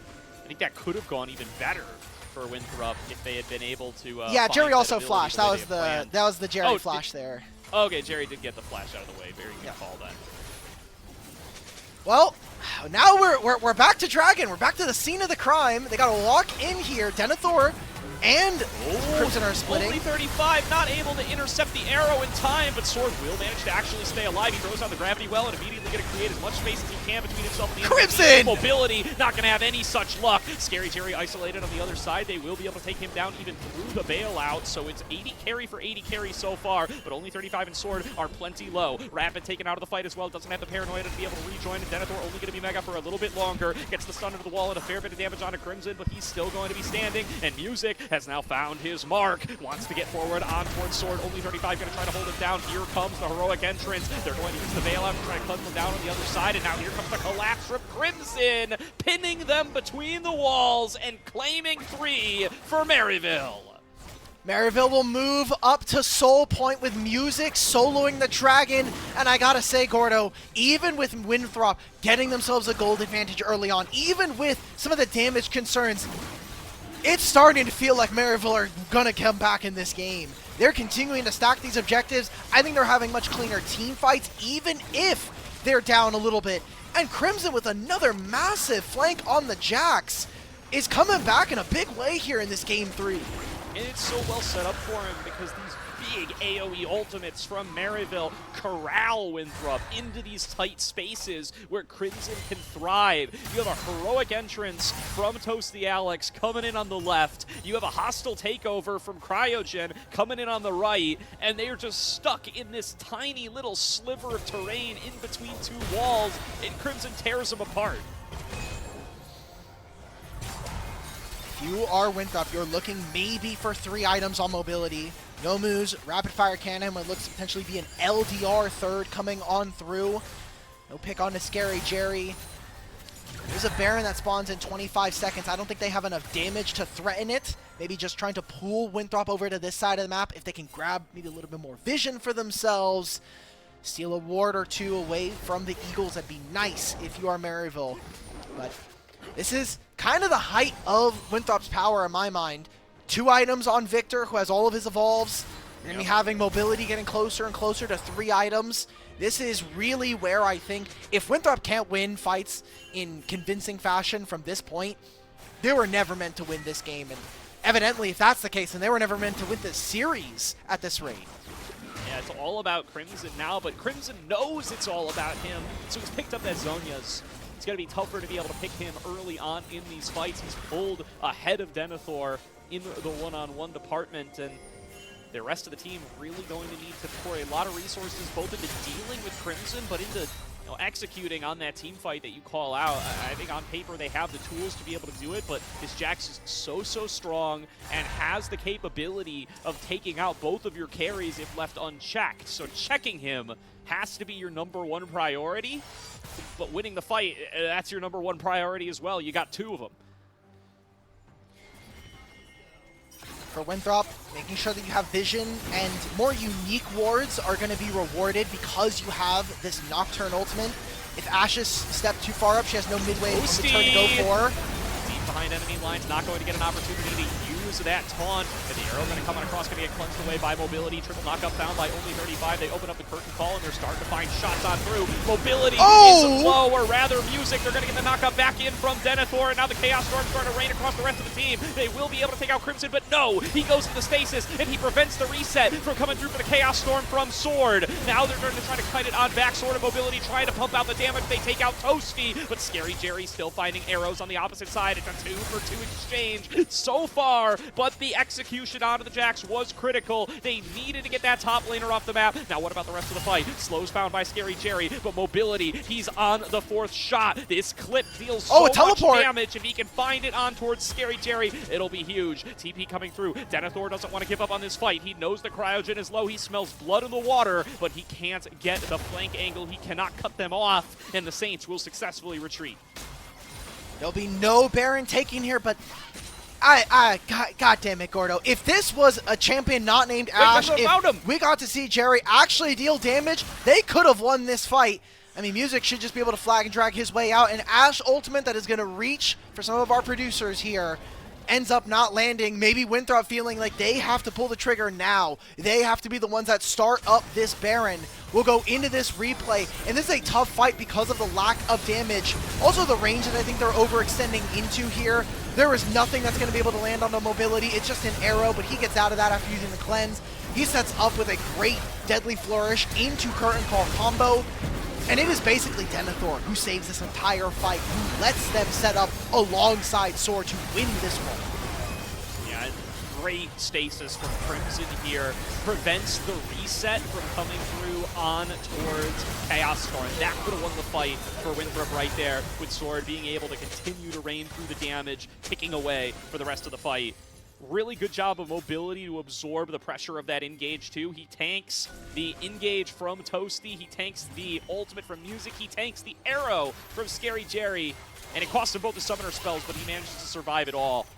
Now, not going to have it for this next brawl, and the Baron going to be the scene of it in all likelihood. Denethor transforms. No It's way. jumped onto by Music, has to use the Gnar to jump away and manages to evade the arrow. Cryogen's not willing to let him go, though. Fishing for a handshake, doesn't find him. Mobility is jumped onto. He doesn't have the summoner spells. Heroic Entrance will kill him. Toasty picks it up, and now Mobility is gone. Pings onto Baron. Maryville looking to cash out. Just with that save alone in mid lane, it may not have been enough. You're talking about it's good that Mobility lives, but now what is it worth? Is the death worth? Is your summoner spells worth you losing the Baron? 29 minutes. Yes, Winthrop will move to the opposite side of the map, but look at what Maryville's laners are doing. Toasty and Cryogen are making their way over here right now.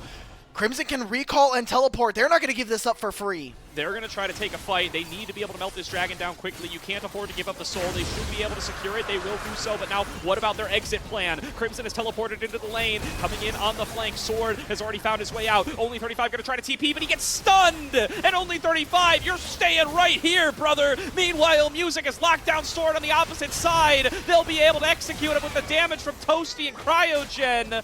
And 2 more members down, make it 3 for Winthrop. Maryville just continue to push their advantage. They might make it 4. Rappin's got nowhere to go. He's locked in a one-on-one with Crimson. I can't wait to see the gold graph for this game, because this is going to be a depressing one if Maryville end up winning it. If you are an Eagles fan, Winthrop now down 4 members. Everybody but Mobility is dead right now, and with this Baron, they're going to be looking to knock on the inhibitors and start breaking open the base of Winthrop University. Maryville continue to steamroll them, even with a weaker early game, even with some shakier mid-game sequences. We are still seeing this Maryville team absolutely own the Winthrop Eagles. It was looking so promising for so much of this early game. Only 35 catches a desynced recall, and they may catch a break here. Cryogen with nowhere to go. Winthrop are able to get themselves a numbers advantage on the map for 45 seconds. A little bit of space to breathe while they try to wait out this Baron buff. Merely a moment in time here for them, but Dragon doesn't spawn for another 3. There's no Baron to play for, so it is all about Winthrop surviving the next minute and a half of Baron, and whether or not they can continue going on forward. Talk a lot about what's going to happen on the other sides of the map. It seems like a small engagement onto Denethor, but he'll be fine. Maybe we see Maryville get engaged upon. Any little bit of vision. Scary Jerry doesn't have flash quite yet. Remember that snap engage with the ability from mobility and rapid does allow for them to find someone like Scary Jerry off. What need to do. Protecting mobility needs to be a priority as well. He's got his summoner spells back up so he can try to do some magic like he did in that earlier fight in mid lane, absorbing so many tools from Maryville. Really thought it could have been checkmate right there with the flank that Toasty found. Was able to outplay it. Gonna need to see that magic again. Music going to be looking to get the really reliable engage combo off with Toasty that have won them multiple fights already. And it's still just turtle mode for Winthrop while they try to wait out this Baron buff. Small engage. Okay, Music loses almost all of his HP. Crimson and Denethor are fighting. Yeah, maybe a mistake there for Music. Loses a lot of health, and it might kind of stop this push. That was the last one they were really going to get with the Baron buff, and now he's going to have to retreat away. We'll be able to heal off of the Wolves a fair bit. 35 going to get picked by the arrow, but just pops Unbreakable Will. That is going to hurt their ability to have a tanky front line if another fight breaks out in short order, but I think Maryville already committed to having to retreat here because of all the health that Music lost earlier. There's not a ton to play for right now, so I get it. A little bit of fishing, seeing some sparring, seeing whether or not the light jab will get your opponents to overreact or something alike. Very tense game here. This is the closest game we have seen from these two teams, but now we're at a 32-minute mark, the longest game in this series. Maryville still have a gold advantage. 5,000 is the lead, Soul Point in their hands for the last 10 minutes. We're going to have to go again. Are we going to see ourselves a 7th dragon of the game? Or is Maryville going to be able to control the soul? And as a mountain soul as well, by the way, that shielding that they're going to get access to is going to make it even tougher for some of the damage of Winthrop to really break through and kill some of the squishier members. Kind of wants to start a fight here. Music sees his angle. He gets the Cataclysm onto 2. Mobile's going to be able to flash back away, trying to return fire onto him, but there's the hostile takeover coming across the rest of the team. Rapid trying to get onto Scary Jerry, going to get taken down into the Guardian Angel, and now he's kind of in a 1 versus 5. Curtain Call connecting through onto Scary Jerry, keeps him low, but the only one who dies in the fight is Rapid. And now it's a 5 versus 4, trying to kite it back out. Denethor has returned to mini form, trying to kite things out now. Crimson going to jump forward, goes to the counter strike, and takes 0 damage for his aggression. Toasty is low, Scary Jerry is low, but Maryville are the ones who win out on the fight. Denethor now trying to fall back. They don't want to give up this dragon. They've got 20 seconds to regroup. That was a great call from Maryville. Recognizing that only 35 sitting on the right side of this fight means that he can't block for anybody if there's an Enchanted Crystal Arrow. So finds Sword, ends up getting them all stunned up in the Cataclysm. That'll be Dragon Soul going over to the Saints. They can't get there. There's nothing for them to do. They can't even take over mid lane, because guess what? The rest of Maryville can come over and stop them. Crimson's going to keep pushing on the bottom lane as well. 35 seconds before Baron. It's way too early for them to even bother in this side of the map. Winthrop are just watching as their chances at a Div 1 championship slowly get ripped out of their hands. And Maryville, I mean, they have been the most dominant team all season long. 7-0 in the series, 14-1, and now potentially going on an 18-game win streak here to crown themselves as champions. I think that's too many firsts in a inaugural season. It might be tough to break those titles. I think at this point you're just kicking yourself for losing that one game in week number 1. You could have had True. the perfect season, really. You wouldn't have known it at the time, but I mean, that's the takeaway at this stage. If Maryville are able to close this one out, but it's not done for yet. The Mountain Soul does not determine the whole game. This Baron might, though. They need to be able to get over here and respond. Denethor has to recall and TP. He hasn't even finished the recall yet, let alone been able to join the fight. They pop the Paranoia. They're going for this engage here on towards Cryogen. They should be able to one-shot him, and they do manage to do so. Mobility locked down in the Cataclysm, though. Without the Summoner spells, it's going to get dunked by Toasty, and the taunt going to find its way onto Denethor, trying to stack up the rage to be able to get into the Mega Form. Music going to be the next target. Sword is successfully cutting it out, and he's going to get sent to the Guardian Angel. Rapid 1v1 with Crimson, not a fair fight. And Crimson will win out. Sword getting dove onto now by Music, throws down another gravity well. Music going to be able to evade it. Denethor throwing down the Gnar on to Scary Jerry, trying to take down the carry. Does it, but it's in exchange for his own life and swords as well. 4 members down for Maryville, or for Winthrop rather, and Maryville will march themselves into the base. They've got 3 members to just only 35, and that's gonna do it for the Division 1 season unless Mobility can pull off a miracle, but he just doesn't have the time. The Maryville Saints will walk away inaugural Division 1 champions. 1 loss on the entire season, a perfect playoffs run. They are your Division 1 champions. The title is Division 1, and it really just was one team. Maryville University 3-0 in the grand finals, repeating a long-standing history between them and Winthrop. Another best of 5 in their back pocket, and potentially the last series we will see of this program in 2025. And what a series it was. 2 games in a row, Maryville find themselves at such a significant advantage from the early game. Props to Music for that one.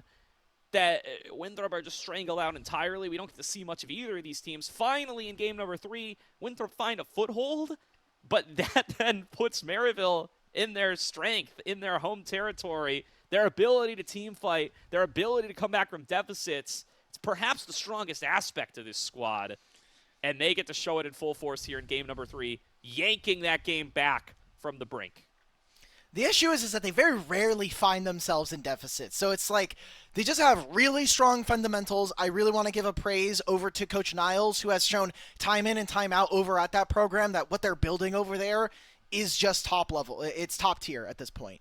The championship this year with some changes, especially with Shimmer even coming in and Yuji moving on up to Team Liquid, that was a big change, and them still winning the championship was a surprise to many. But you kind of see it now, like, even with some slightly different players, the structure is there and the program that's being built out there. Now, not only a Division 1 Grand Championship over on the League of Legends division, in 2 days' time, they might just be a 2-time. They might own both the League of Legends and the Valorant division.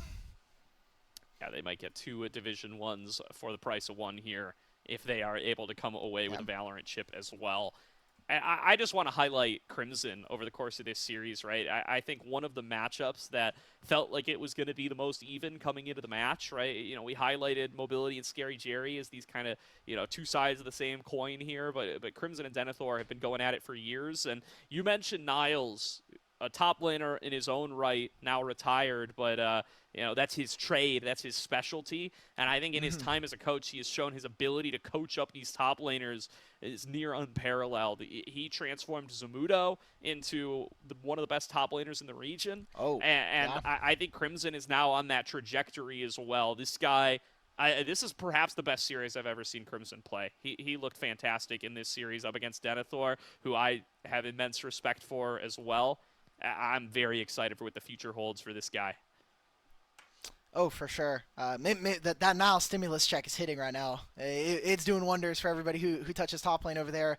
And just in general, kind of want to give one final word over to Winthrop, who unfortunately did fall short in today's series, but have put forward a really impressive body of work across not only this season, but in general. A lot of teams, I think perspective-wise, this is a really big disappointment for them, as yet again is another hurdle that they couldn't cross versus Maryville. But for literally any other team, this is an incredible accomplishment. Like, you go 6-1 in the regular season, and the only loss is against the eventual champions. Many other teams are trying to get to where Winthrop are, but when you are Winthrop University, when you have spent so many years losing to Maryville, it does start to kind of get to you, and hopefully either next season, whether in Division 1 or in Collegiate Championships, we get to see this actually kind of play out, hopefully a little bit more in an even favor.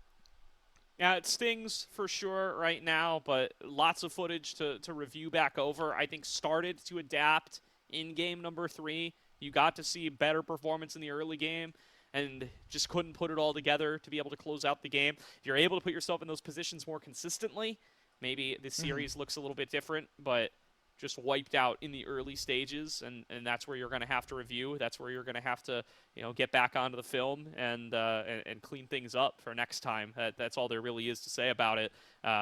But like you said, I mean, a tremendous season from them. Still, probably a regular season MVP that I would head over towards Mobility's way. A really impressive performance for him there. And, this whole squad, I think, putting together a really, really solid season despite how it ended. Yeah, and I know you didn't win, but Rapid, congratulations on graduating nonetheless. And hopefully whatever you choose to do in the future, you find success, man. So that's going to be it for us for right now. We're going to take a short break, and when we are back, we're going to be joined by the victorious Maryville and Music to hear about what he was thinking going into this finals. Think you know how today's matches will play out? Prove it with Division 1 pick'ems. Follow along and put your predictions to the test. Each week, you can make your picks for both Valorant and League of Legends, or just stick to your favorite game. Predict the winners of our future matches and choose the players you think will have the biggest impact. Every correct pick earns you points. The more points you score, the higher you climb on that leaderboard. At the top, you'll find prizes waiting for you at the end of the split. It's easy to play, adds excitement to every match, and keeps you connected with the action all season long. So lock in your picks, track your progress, and see if you've got what it takes to top the Division 1 Pick'ems leaderboard.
Think you know how today's matches will play out?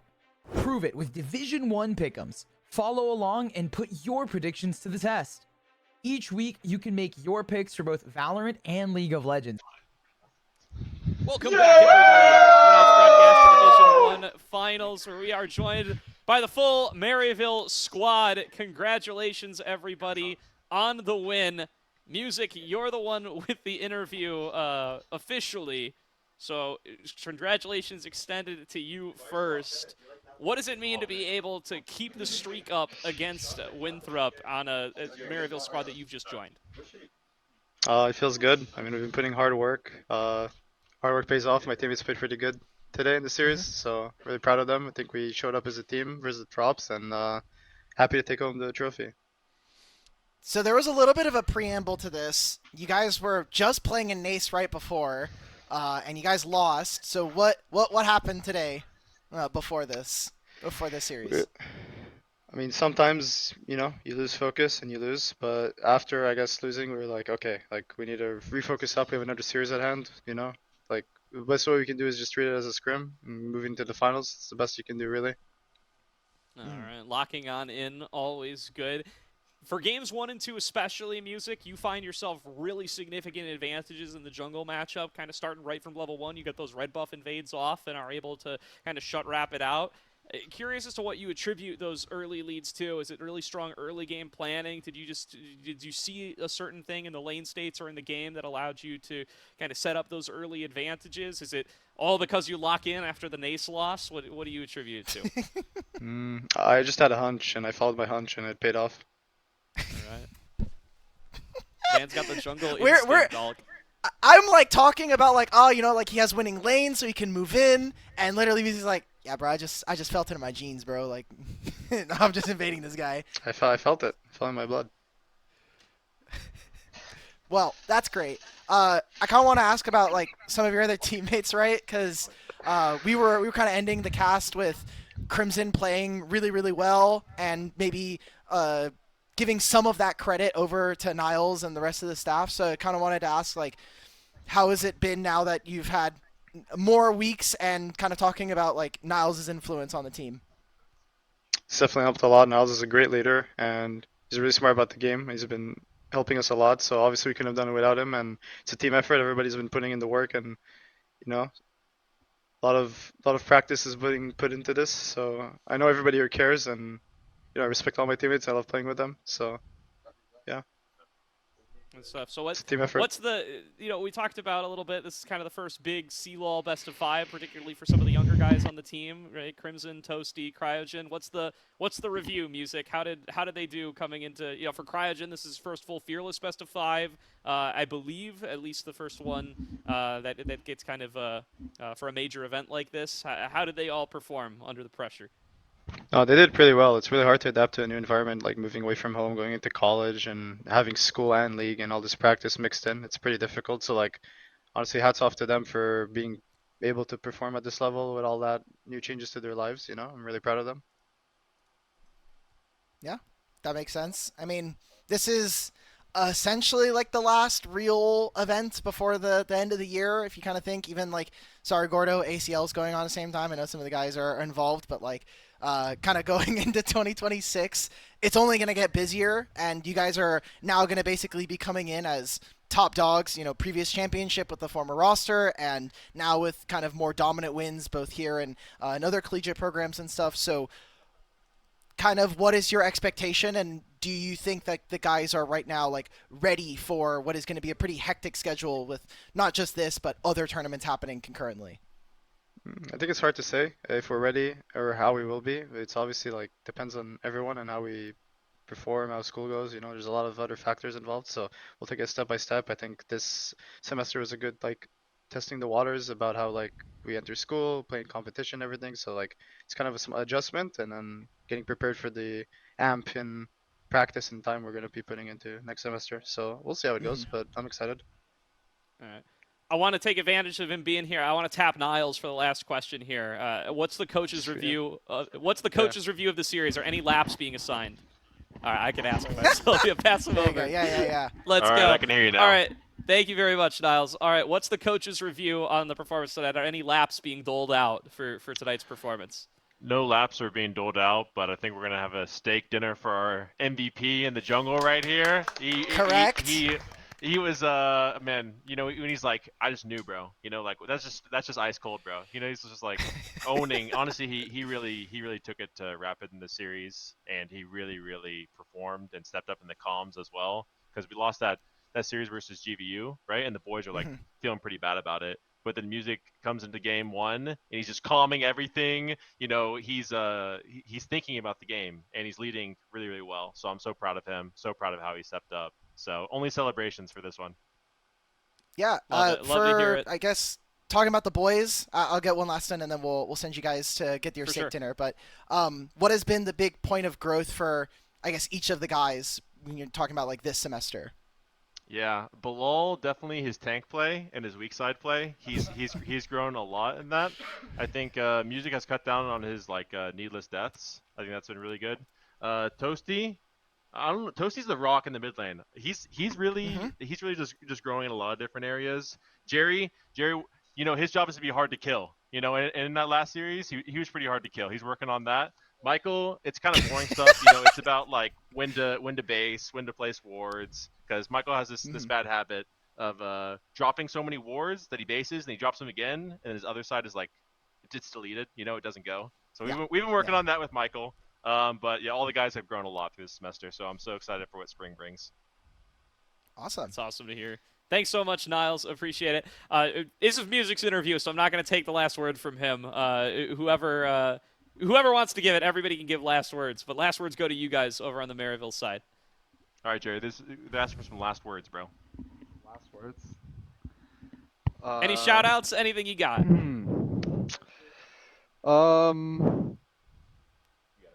Shout out President Ship, and shout out Kelly, Aiden's wife, for baking us, homemade goods this whole semester. And shout out GVU for the practice they gave us leading up to this series. Yeah. Real.